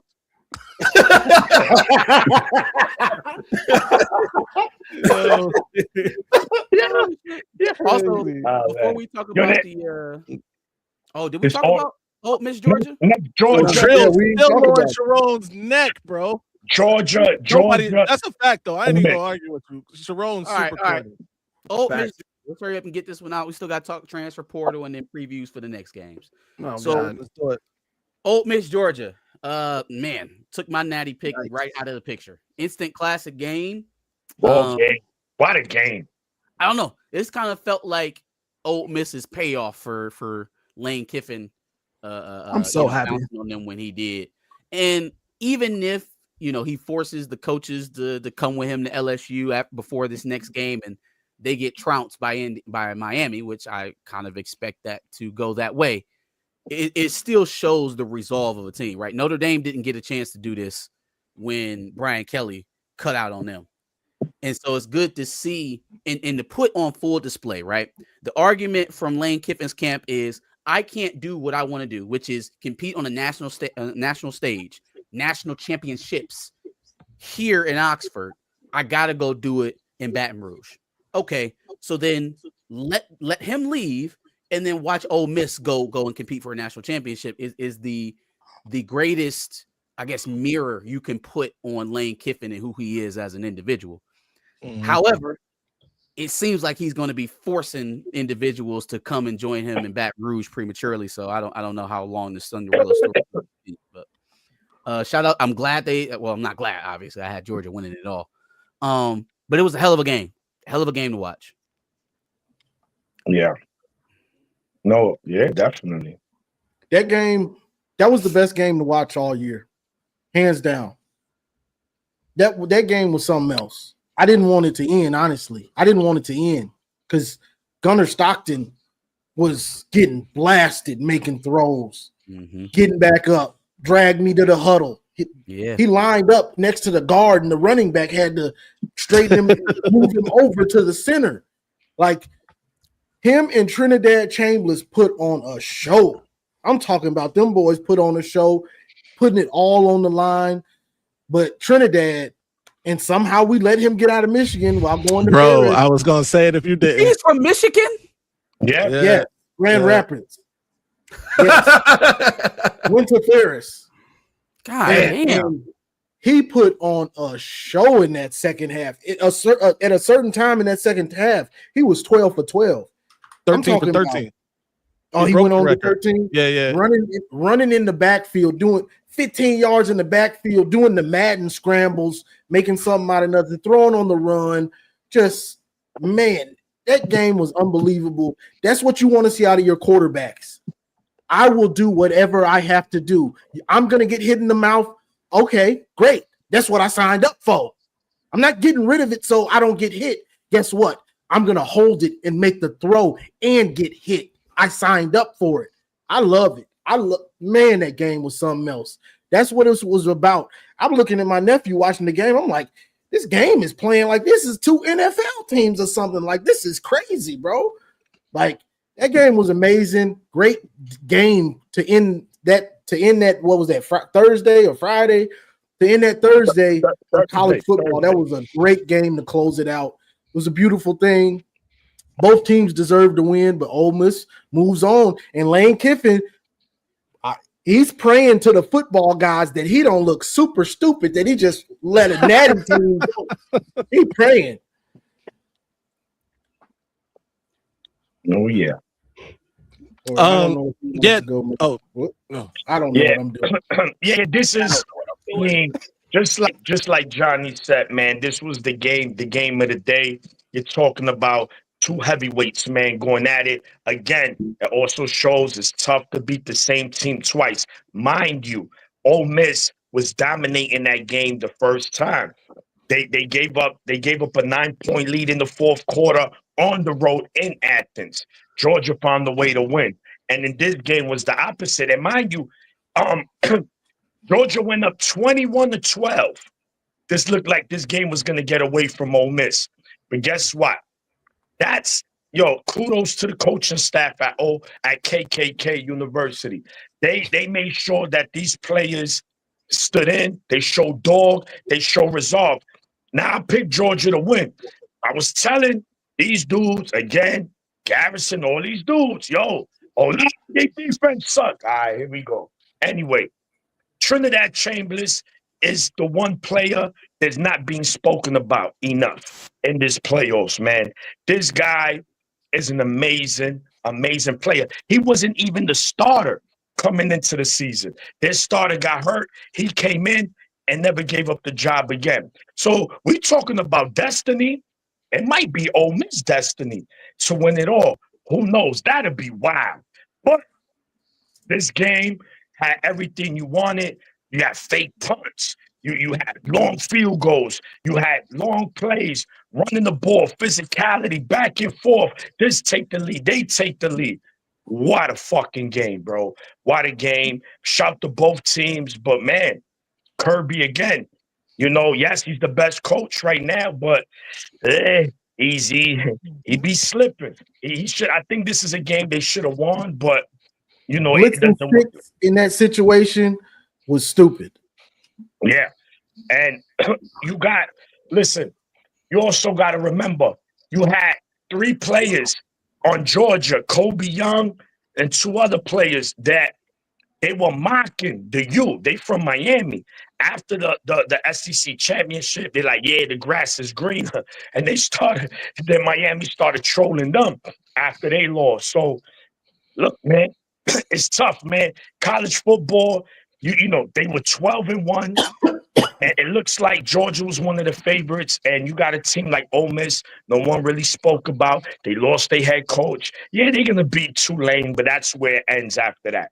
No, now they on to Miami, man, and these semifinals are going to be fucking fun. I know the July is 6 months away. July 4th is 6 months away. Nah, my man, it's next Wednesday, next Thursday, and next Friday. I promise you. All right. Lace? Yeah, so I'll be quick about this. Like this was a great game. I think people talked about it, probably game of the year, really good game. I was a little disappointed in the way it ended, man. Press man, sitting in the Why? house, bro. I was upset about that, man. You have been playing, Chambers was making plays all day. You had to know he was gonna find the person that got open in that situation. But shout out to Chambers, man. I think somebody brought it up too. 2 championships at Ferris State. He has a chance now to win a national championship at Ole Miss. That'll be huge for that university. Who a lot of people for years they have been kind of just written off in the SEC. And Lane Kiffin, however I feel about Lane Kiffin, he did coach a playoff team. He got a team to the playoffs. With this dude though, I think this is defensive coordinator that's the head coach now. Yeah. What he's doing though with this team in galvanizing these guys the way he is, is great, man. And the fan base is really behind him. Even though this is, KKK University, and I can't personally root for him, but I love what Chambers is doing, and I want to see him be successful for sure. Yeah, and their running back is a beast, Lacey. That Lacey kid. Kewan Lacey. Kewan. Right. Kewan Lacey. Yep, Eddie yep, Lacy. yep. Ron Lacy. Yeah, I'll be quick as well. This game ended exactly how I needed it to because again, Georgia, fuck the SEC, fuck the top teams in the SEC.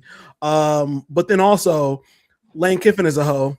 So them winning this game, but then ultimately not making it to the national championship is good. I like it. I like them getting further than LSU did. We all good here. By the way, Tony Anise, who is the head coach at Ferris State, is a great coach, and I'm surprised. I'm surprised he's never gotten a look from Michigan, especially with this latest situation. But go ahead. For sure. All right, so where we want to go next? We want to preview next week's games. We want to talk transfer portal. Let's do the portal real quick. Let's take a break from the game, and then we'll preview the semifinals.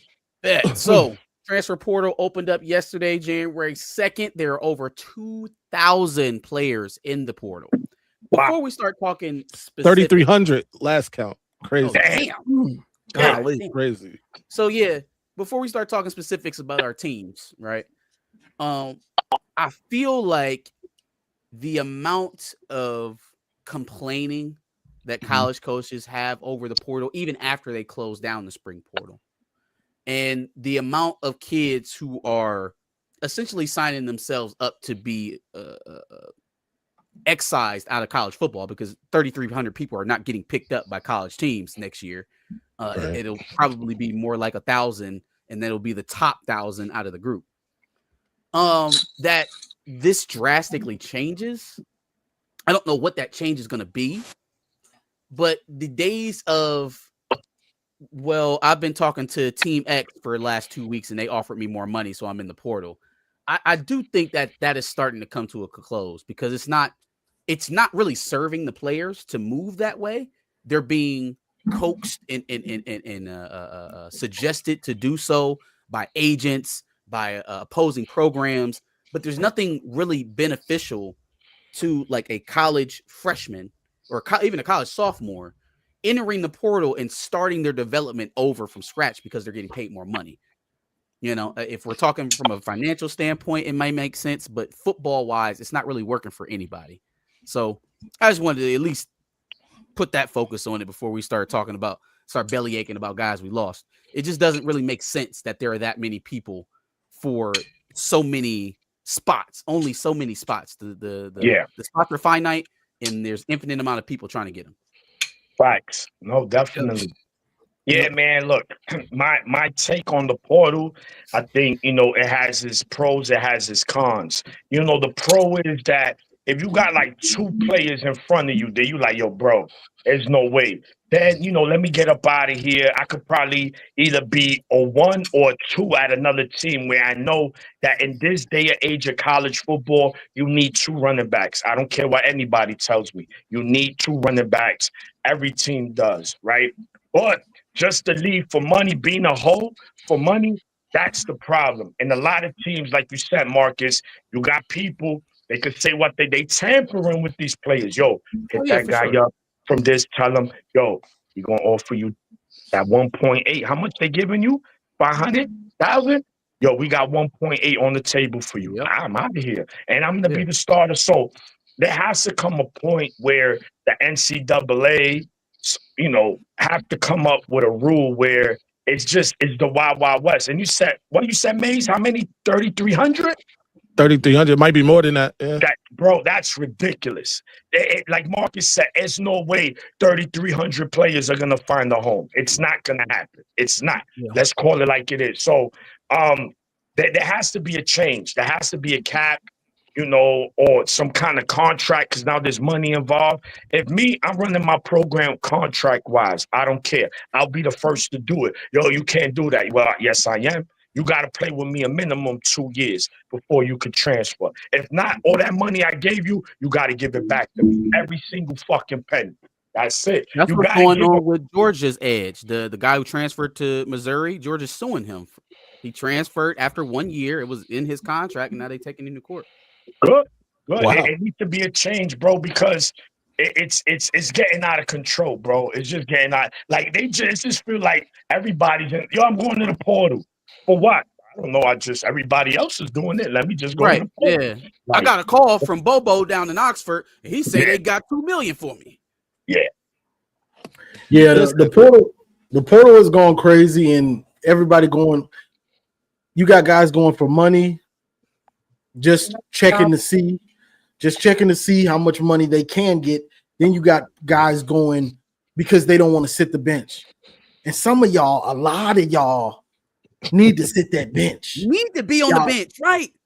You need to be sitting on the bench and learning, and you trying to transfer to another big time school with other big time players. Guess what? You still gonna sit the bench, buddy. Now, if you transfer into a lower level, that's a little bit different, but that ain't what you're trying to do. You're trying to go from Michigan to Alabama, or Michigan to Texas, or UCLA, or any power four. Like it's not going to be hard there. Right.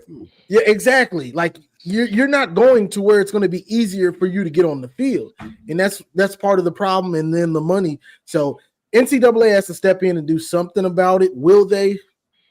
Don't hold your breath. Yeah. So I got a couple thoughts on this. I know. I got thoughts all the time. Here's the thing, though. I get that we are fans of like Michigan, for instance, right?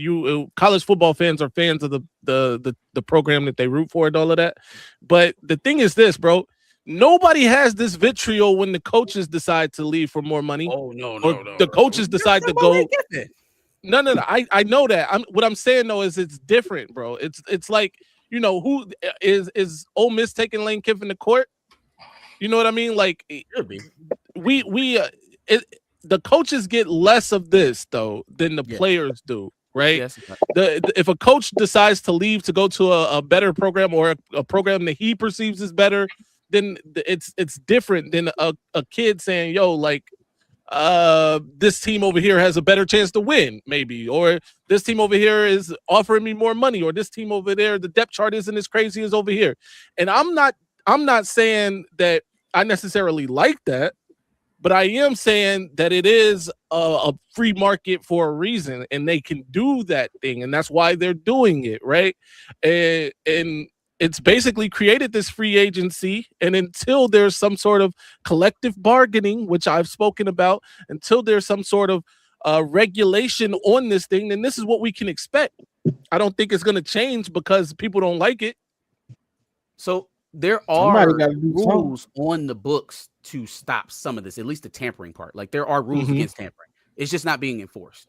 And I think that's purposeful by the NCAA because they want it to explode. They want it to implode. And so before we get to the point of collective bargaining, because collective bargaining, we talking about everything. We talking about salary caps. We're talking about how long those caps stay in place. We talk about the next generation of players. Like it's a much more expansive conversation. Which also would be what stops somebody from, by the way, did y'all see the kid? I'm sorry, squirrel moment. Y'all see the NBA player who was drafted, who's now coming back to college? literally in the middle of the yeah, season. In the middle of the exactly. season, like Right? that's insane. That's Like, crazy. I get free Yeah. market. I He get been player a mobility. NBA player for 3 years. That's insane. Yeah, That is is fucking insane. crazy because he's been playing in the development league. I don't think he got right. He was in hasn't the G played League enough or in the whatever. NBA. Right. But even still, that's crazy. And so in the short term, you have to enforce the rules that you already have in place to make people wonder whether, oh shit, is this actually a decision I should be making? Since they're not doing anything about it, that's how you end up with nearing 4,000 kids in the portal. Right. Yeah, this many players in the transfer portal is just a bad thing for the players themselves. We've seen times like Jamison Williams, right? He'll go to Bama and he'll become a star there, right? But for Right. every Jamison Williams, there's a Dallin Hayden that went to Colorado and is fighting for fourth on the depth chart at Colorado. He's right? transferring again. Right, there's a Collins Achampong who goes to a million different. Why you schools. bring up All over the college? country. Why I you brought bring up Dallin college? Hayden first. I brought up Dallin Hayden All first. right. But the point did. is, right, for every player where there's a success story in the transfer portal, right, there's 3 transfer portal players who either go on to not play, right, or who goes on and plays but doesn't get enough time at the place that they go to, and then they go to another school and then another school, and then it never works out for them. So it's- TJ Finley been in college for like Never 10 signed the years, bro. NBA contract, Lupo. Okay. Yeah, so that's crazy though. it's crazy. And then I look at, or are we getting into our specific teams now? Yeah. You can.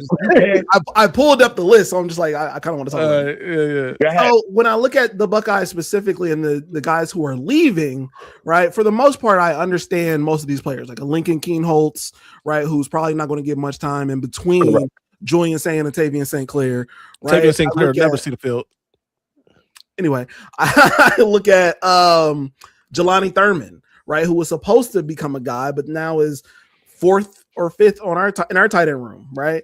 That's Those make crazy. sense to me. But then when I see a guy like, or also CJ Hicks, right? CJ Hicks makes sense to me because Yeah, just never could get last chance. I thought he Now we're already never. traded. How many years eligibility he got? One. one Okay, probably. Yeah, this is it for him. So He coming to those make Michigan. sense to me. Okay. So, anyways, those make sense to me. But then when I see guys like Bryce West, who was probably going to Hey. start for us, He won't be a who's Wolverine. probably going to start for us now that Lorenzo Styles is pretty much out of here, right? It doesn't really make sense to me, right? When I see James Peoples, who sure Isaiah Damn, James West, Peoples transferring? yeah, That sucks for you.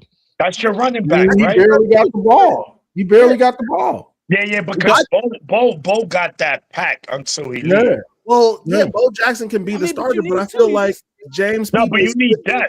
guy. You need at least 2 running backs. Yeah, you need I to. think James Peoples could have definitely fought Isaiah West for that position. I know a lot of people like Isaiah West, but James Peoples has shown flashes throughout the season that he could be that guy.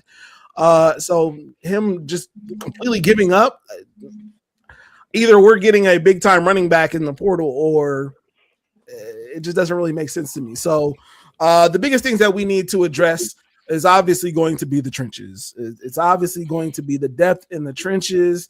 Oh my God, the trenches. But y'all know, because we've all been saying that Ohio State's trenches looked atrocious, and it hasn't looked any more atrocious than it has in the 2 losses to end this season. So trenches, kicker. That's what we need. Yeah. All right.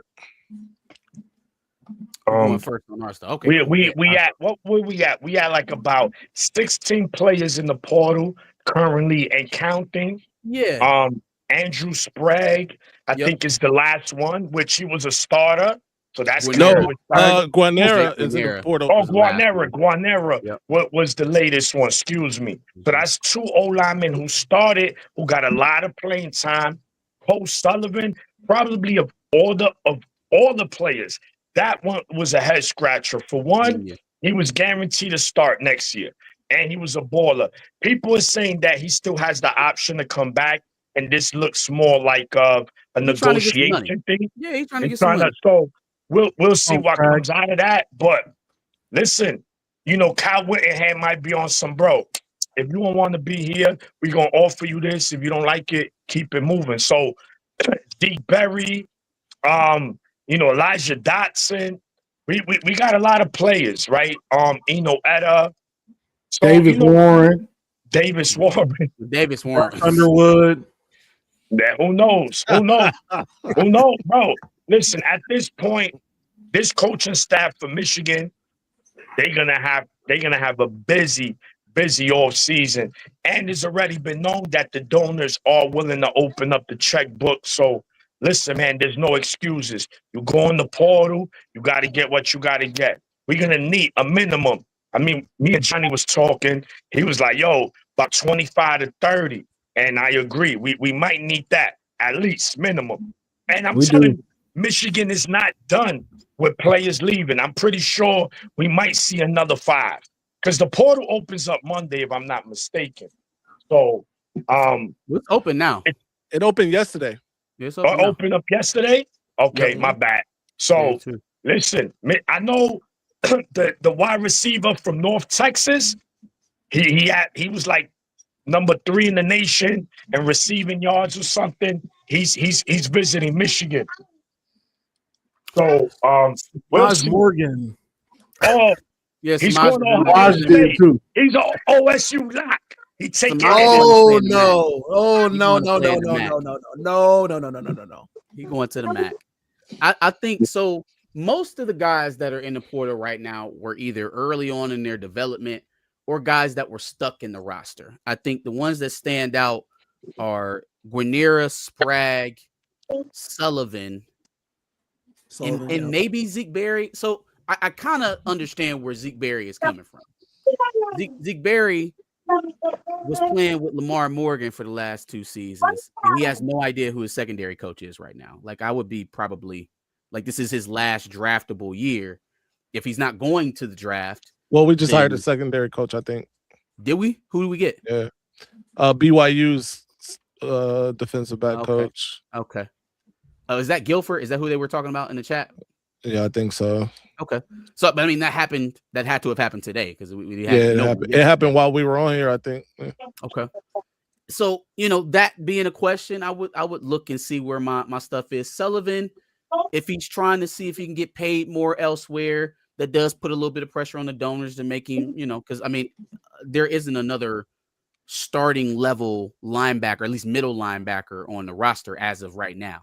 We got young guys that have been in the incubator, but we don't have anybody with game time experience like Cole. So if he's using that as a negotiating point, I say he's in a pretty strong position. Sprague makes no sense to me. And it makes no sense because everybody was telling me that Harding is the best offensive line coach in the country.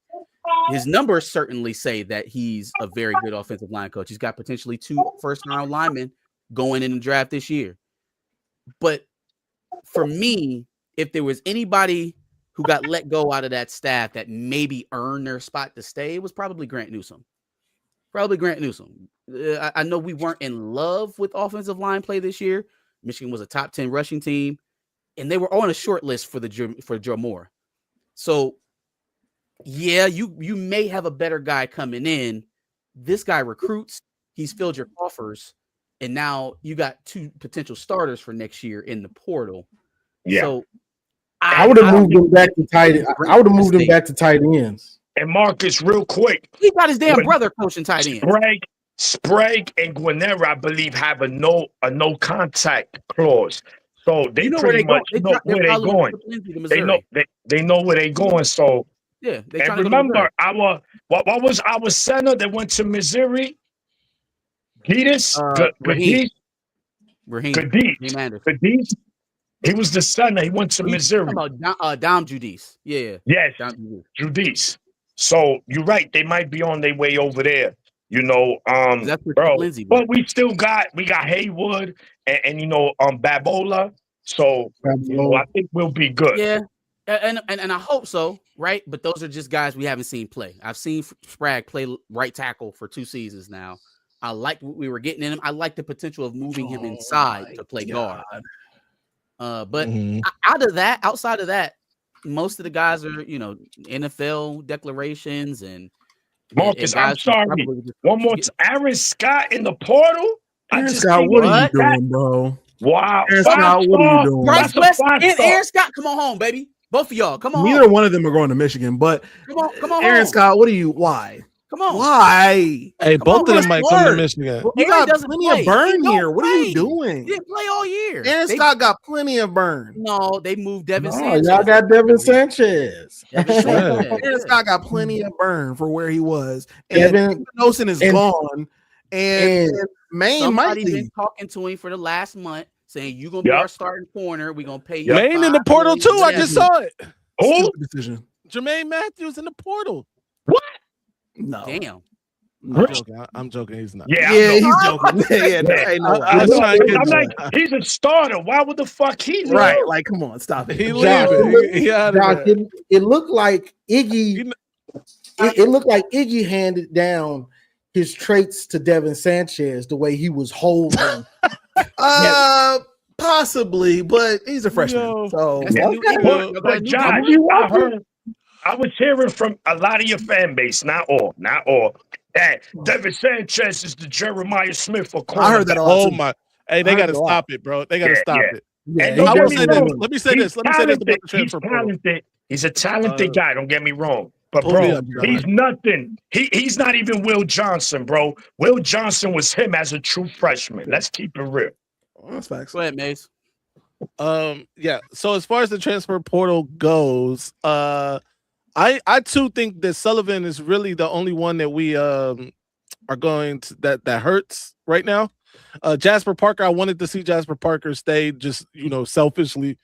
we never even really got to see him. Exactly Not too right. much. No. But always- he that probably bothers- he would probably be fourth on the depth chart next year, so that makes sense for him to go. If Justice Haynes is returning, by the way, so that makes sense. As far as the Zeke Berry, Mangum, and Elijah Dotson go, I think that they probably knew that Lamar Morgan was on his way out. Right, that probably was disseminated through the roster before, because he was bringing over Guilford. So those guys leaving, none of those. I like Elijah Dotson a lot, though. I'll be honest about that. When he was on the field, he flashed. I wanted to see him. Zeke Berry leaving, I'm okay with it. Listen, Yeah, it don't bother me. Zeke Berry was a decent corner, but he made plays, but he also gave up plays. I'm okay with Zeke leaving. I don't see it. Look like the safeties. Every safety we had regressed. If I'm gonna keep it real, except That's a Rob fact. Moore. Except I Rob thought Moore. was going to be the strongest part of our defense this year. Me and it too, man. just wasn't. TJ It Metcalf, just I thought was going to be a beast, bro. We went to that spring game. He was out there flying around, bro. I And was he like, yo, still we got made something. plays. I was more Nah, he did. disappointed on He did. Mangum and who else was starting? Hillman, Mangum and Hillman. Yeah, man. Mangum wasn't that bad, I don't think. I He's don't just a really hit think stick. Mangum was that bad. Yeah, Mangum actually covered up for Hillman in certain cases, right? But and no disrespect to Hillman, because I like Hillman. And Mama He Hillman, just if a you hit watch it. stick. Yeah, he You just a hit watching stick. Mama Hillman, right? But no disrespect, respectfully. But yeah, so I don't think any of Sprague though. Sprague is surprising to me. That one does surprise me a little bit. Guanera hurts a little bit too. Those three, Sullivan, Guanera, Sprague, are the ones I think are the most dire to Michigan. have And a I say center. dire, I'm using dire loosely. Well, we got the kid Strayhorn. We got He transferred. He's out. Strayhorn out as Strayhorn? well. Strayhorn and Guarnera are both in the portal. I did not know that. We don't I have a did not damn know center. That's Strayhorn what was they out should of have there. just kept. Oh, He Grant. going back. He going to Michigan State. And you're right, Strayhorn. I forgot. He was That's a terrible. freshman, bro. And Yeah. that's crazy. And the thing Strayhorn's is, a big one. Strayhorn's big. yeah, That's a and big deal. he's probably gonna be going into the season a starter, unless Whittingham told him, "Listen, I got some dogs coming." Because why is my question? Why? Yeah. He was definitely our New- starting center coming up. New Whatever. staff. You say I'm out of here. You know, these But are it's these- kids. You're right, Johnny. But look, I get it, right? Let's say we Mason had a- Curtis in the portal. Stop. I ain't seen that. It's all right. I'm not mad. He's all right. Michigan Look, State has 39 players in the portal, Yo, Zay, is Mason including in their the portal? quarterback. and as long as we don't get that bad to up to the high to 20 Like and up, 30s. 20 and 30. Yeah. No, we I'm are ready I by can it. deal. We got like 17, 18, Johnny. I We- think yo they already? saying the average for every team is 26. Jesus. Oh, Jeez. And we ain't even got some of the playoff teams yet left. Like Oregon's going to have transfers. Yes. Fucking Indiana. Like some of Yes. these teams are going to have transfers. yes, Right. facts. They're 100% just not going to fact. announce it until after they lose. Hit these Um, supers. Or you doing, Josh, or you got something? Yeah, my other thing is Chaz Coleman. Come on. Oh, Ah, super smart. see. How the fuck did he come to Ohio State? yo, y'all got no, Josh. Because he's an Ohio guy. Josh, you got What kind that of deep room? linebacker. That linebacker from Pitt is coming to visit y'all. He's good. I think they said he's not coming to visit us now. Oh, I think they said he and was, but yo, then he's not. you know who's going to be a race too? You need That to get a safety damn linebacker from coach to get him in Ann that, Arbor. that safety from Minnesota, bro. He a Cortez, dog. yeah, he needs to show up too. He Yeah, he don't got Michigan on the list, I don't think, which is Yeah, I know he got Ohio State. on it. disappointing. Parrish might be visiting as Oh, well. And Parrish? he was already Parrish was heavily recruited by Ohio State. And Marsh is what? Lame-ass Indiana, gopher. Notre Dame, Marsh. That's Yeah, crazy. yeah. All right, man. On to the I don't think preview Michigan put out a semifinal. call to him either. That's a little disappointing. Let's see. All Let's right. do it. Chambliss, 2 natties with FSU. How did we miss him? Hey, look, bro. I didn't even know he was there. We getting a real strength and conditioning coach. It seems like That's it. a fact. Seems like Yeah. Treston's days are done. Let's see. Matthew Miller, 689. As a Matt Texas Miller, fan, yeah. Okay, here we go. As a Texas fan, the cap is bogus. Sark said it himself. The NCAA has no teeth. That is why you are about to witness UT pulling the best class in history. Cam Cole, Isaac Brown, Kelvin Joseph. Come on down. Okay, well, I guess It looks like their crystal see. ball to get Isaac Brown, and then Cam Coleman is taking a visit there, so he might be right. Yeah. Have Damn. fun. I wouldn't And say that they don't Texas- have any teeth. Texas got the money. Texas got the money. Facts. I wouldn't say that they don't have any teeth because they shut down an entire portal session, so they can still do what they want. Like they can still do what they want. I think they're choosing not to do it so that this thing hits a critical mass and everybody begs them to come in and reshape it. But they're not totally inept. They still sending out accusation letters. They shut down the spring portal. They can do what they want to do. They're choosing not to do it. And everybody should ask themselves why. Like why they're sitting back and just allowing things to happen. Now, the last question and the real question of the entire transfer portal is, where is Dylan Raiola going?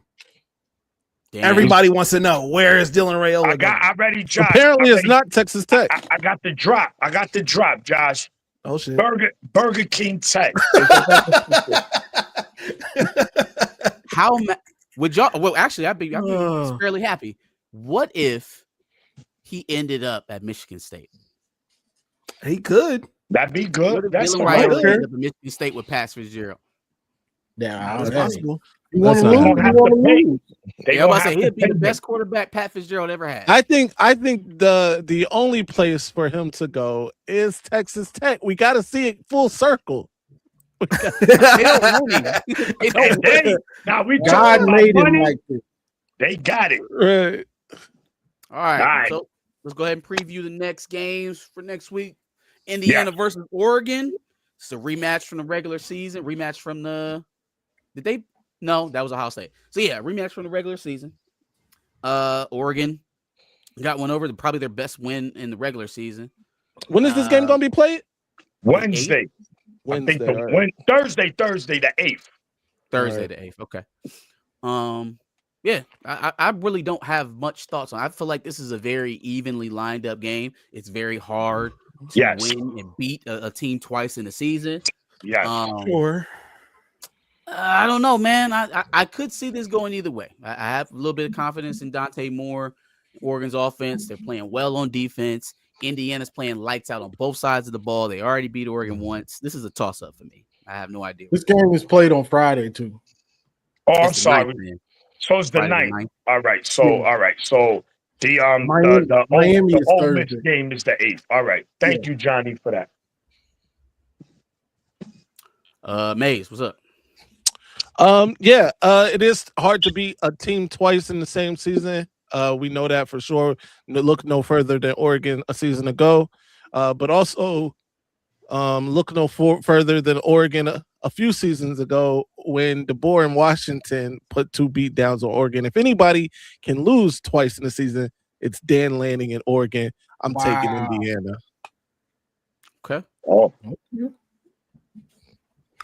Yeah. So first of all, Indiana is even hungrier than they were the last time they beat them. They beat them at home for Oregon. No, Indiana's winning this thing. Indiana's for sure winning this thing. Yikes! Yikes! COL. It's not enough. The Coke is not enough. It's not enough. Oh man, that's crazy. Yeah. All right. So yeah, man, good. This is actually gonna be the Peach Bowl. So this is going down in the A, baby, in the A. Atlanta. 2 Big Ten teams going at it. Indiana already put these dudes in the headlock in their house. I mean, it was, with the exception of that pick 6, it wasn't really a game like that. They dominated Oregon. It's like, we know it's tough, but if there's a coach that could lose 2 games, like May said, in the same season, it's Dan Lanning. So I think Cignetti's on the mission, man. But I think it's going to be a hell of a game. It's going to be a physical game. But Indiana, they got that glow to them right now. I mean, it could go either way. If they could turn Indiana over and convert on them turnovers, it's become a different game. But if Indiana continues to play clean like they have been, it's going to be tough for Oregon to win. Mendoza's just smart with the ball. He's more athletic than Dante Moore. He knows when to run. He'll get them tough yards. They both got good running games. I just think Indiana's is more physical. Oregon's running game is more explosive. We know the receivers, if you're going on paper, composite rate, Oregon does it. But with Surratt, number 80, and Cooper, those 3 guys are dogs. And even that tight end, 37, man. It's just going to be tough, man. Cignetti got these guys playing. I'm going to go with Indiana. Unless they turning the ball over and shooting themselves in the foot, I really don't see Oregon winning this game. So I'm going to go Indiana, but should be a hell of a game. Oh, yeah. And before I even say anything, I think all the playoff games, It's in the freezer. besides the first round at home and the Rose Bowl, I think the rest of them should be played in a dome. The feel of these games in those domes, it feels different. You can feel the intensity of the games. Like it's just a different feel. And I think all of them should be played in domes, besides the first round that are at the actual university and the Rose Bowl. I think the rest should be in domes. It's something about the feel of them. It brings it up a notch to me, at least watching at home. Indiana, Oregon. I got Indiana in this one. I think Indiana is focused. They seem like they're kind of on a mission. Now, what adjustments will Oregon make from the first game, and will Indiana have adjustments ready for his adjustments? I think Cignetti will. I think he's not stupid enough to do what Dan Lanning did and go in and play a team that you lost to and have the exact same game plan without a change up. I don't think Cignetti's going to let that happen, honestly. And another thing to watch is Dan Lanning. Dan Lanning, he likes to call the game like Dan Campbell. And that's going forward on 4th. Super aggressive for bro, chill out. Like, when you play a team that's similarly matched, that's the talent composite is similar, or the talent, a really good team, because the talent composite ain't similar, but they're both really good teams. You can't be going for it all the time on 4th and playing so aggressive. Yes, once in a while you need to do those things, but he just shows that he'll get way too aggressive. And if it's a close game, all those points you left on the field, they come back to bite you. So I'm gonna be real interested to see how aggressive he is in this game. If he goes stupid, or not? Because there's aggressive and then there's stupid. Dan Lanning, Dan Campbell, they like to lean over the stupid a little bit too much for me when it comes to fourth down, going for it on fourth down in the red zone. Cocaine make you feel invincible. Yo, Go for it. We're going for it. right. Coach, we're on our own 10. Go for it. Go for it. That man take a bump and can do anything. Fucking Hail Mary. Hail Mary right now. It's second and goal, coach. Hail Mary. All right. Ole Miss Miami. So I think this one is going to be decided before the game even starts. Okay. If Lane Kiffin is the sore loser or the corrupt individual I believe him to be, he will force the remaining coaches on this staff to make their way to Baton Rouge so that he can get on it. Because he's got half of his capacity right now engaging in the portal, and he has to win the portal. Has to win the portal. So if I'm looking at this from Lane Kiffin's perspective, he's like, okay, I can let my former team that I just said couldn't win a national championship go win a national championship with half of my staff, or I can prove my point by gutting them, taking the coaches away, and then I look right? They'll get trounced by Miami. I'll say, see, this is why I had to leave, and all will be right with the world. Ripstar, your mother is a clown. That's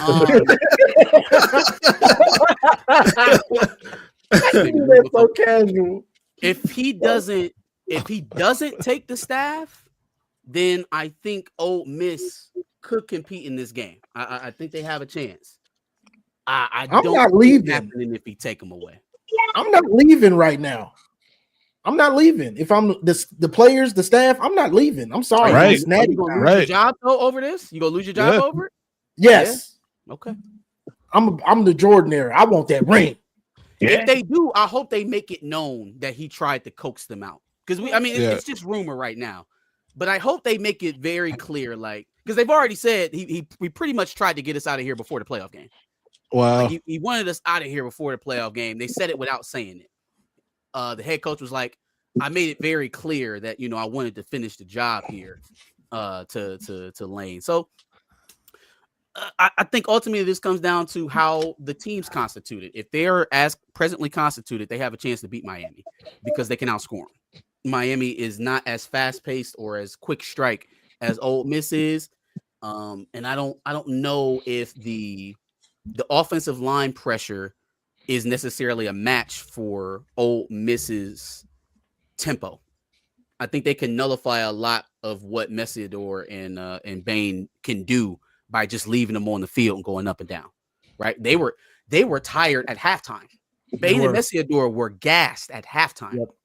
So if you can keep them on the field and go tempo all game, well, that's a pretty good equalizer for a good pass rush.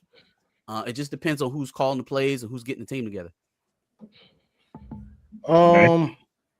This is a hell of a matchup. This right here is a hell of a matchup. The way Miami's defensive line has been playing, shutting down Texas A&M, shutting down Ohio State. Now they look at the schedule. We got Ole Miss, another high-powered offense. Bet. If I'm on Miami, I'm saying bet. This ain't nothing new. Let's get it. So that's the matchup right there. The D-line versus their O-line. But now, take it another step. Trinidad Chambliss, if he plays like he did against Georgia, which I'm not sure if he can play that well again. I'm not sure because he's good. What he did on Thursday, that was greatness. I'm not sure if he can do that again. That's not easy to do, especially going against a better D line that's going to really get after you. Similar a la Michael Penix against Texas in the semifinal, where I was, as a Michigan fan, I was worried, and then I watched the game again, and I said, "Oh no, we got them. He can't play that well again. He can't play that well again. Like if he beats us playing like he did against Texas, oh, they deserve to win. But can he do it? Do I think he can do it? No. And I think that's gonna be the interesting thing about this game. Can Trinidad Chambers play that well again going against this Miami defense? Because I don't know. This is a hard pick for me because I got a lot of faith in that Miami defense now, but I do got a lot of faith in Trinidad. But I think I'm gonna go with Miami because I'm not sure he can do that again. I'm just not sure he can play to that level again. Yeah. I'll be quick. I don't know if he has to necessarily play that well, but either way, I do think Miami's defensive line causes problems for Ole Miss. I think Miami wins this game because of that, because of their defense and the pressure that they're going to cause, and because how fast they are. They run around back there. I think that Fletcher will be able to run the ball against them, and I just need Beck to game manage the game. What we didn't speak about with Beck is not only was he making the right decisions, like Johnny mentioned, especially like on third downs in that game, but he also took off and ran, and got them, important yards that way too. And those are the things that they're going to have him do, just matriculate the ball down the field, go take off and get 3 or 4 if we need it, make a quick throw if we need it, and then lean on Fletcher. And I think that's the key to victory for Miami. Chambers is the X factor though, because he can make things happen, man. He was back there looking like all your favorite quarterbacks against Georgia. So, he can make things happen. Like Johnny said, though, does he come off a record-breaking performance in that bowl game to follow it up with another, clutch performance? I just don't know. I'm gonna go with Miami in a close one.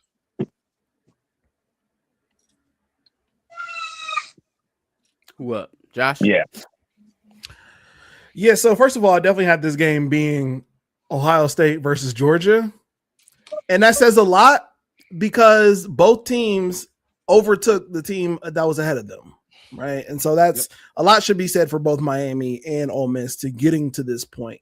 With that being said, I completely agree with Mays and Johnny that Trinidad is not going to have another crazy game like that against the team. I just think as much as Miami's defensive line does get gassed, I think it's going to be enough to get them the win. Now, whoever does end up winning this game, it doesn't matter because Indiana is winning this entire thing. So, you an Indiana fan now? It's not He's a a Hoosier. fan. Not necessarily being a Hoosier. But if I'm going to be real, I've liked what they've done this entire season, and beating us is where it stopped. But outside of that, I've liked what Indiana has done this entire season. You like what they did in the Big Ten championship?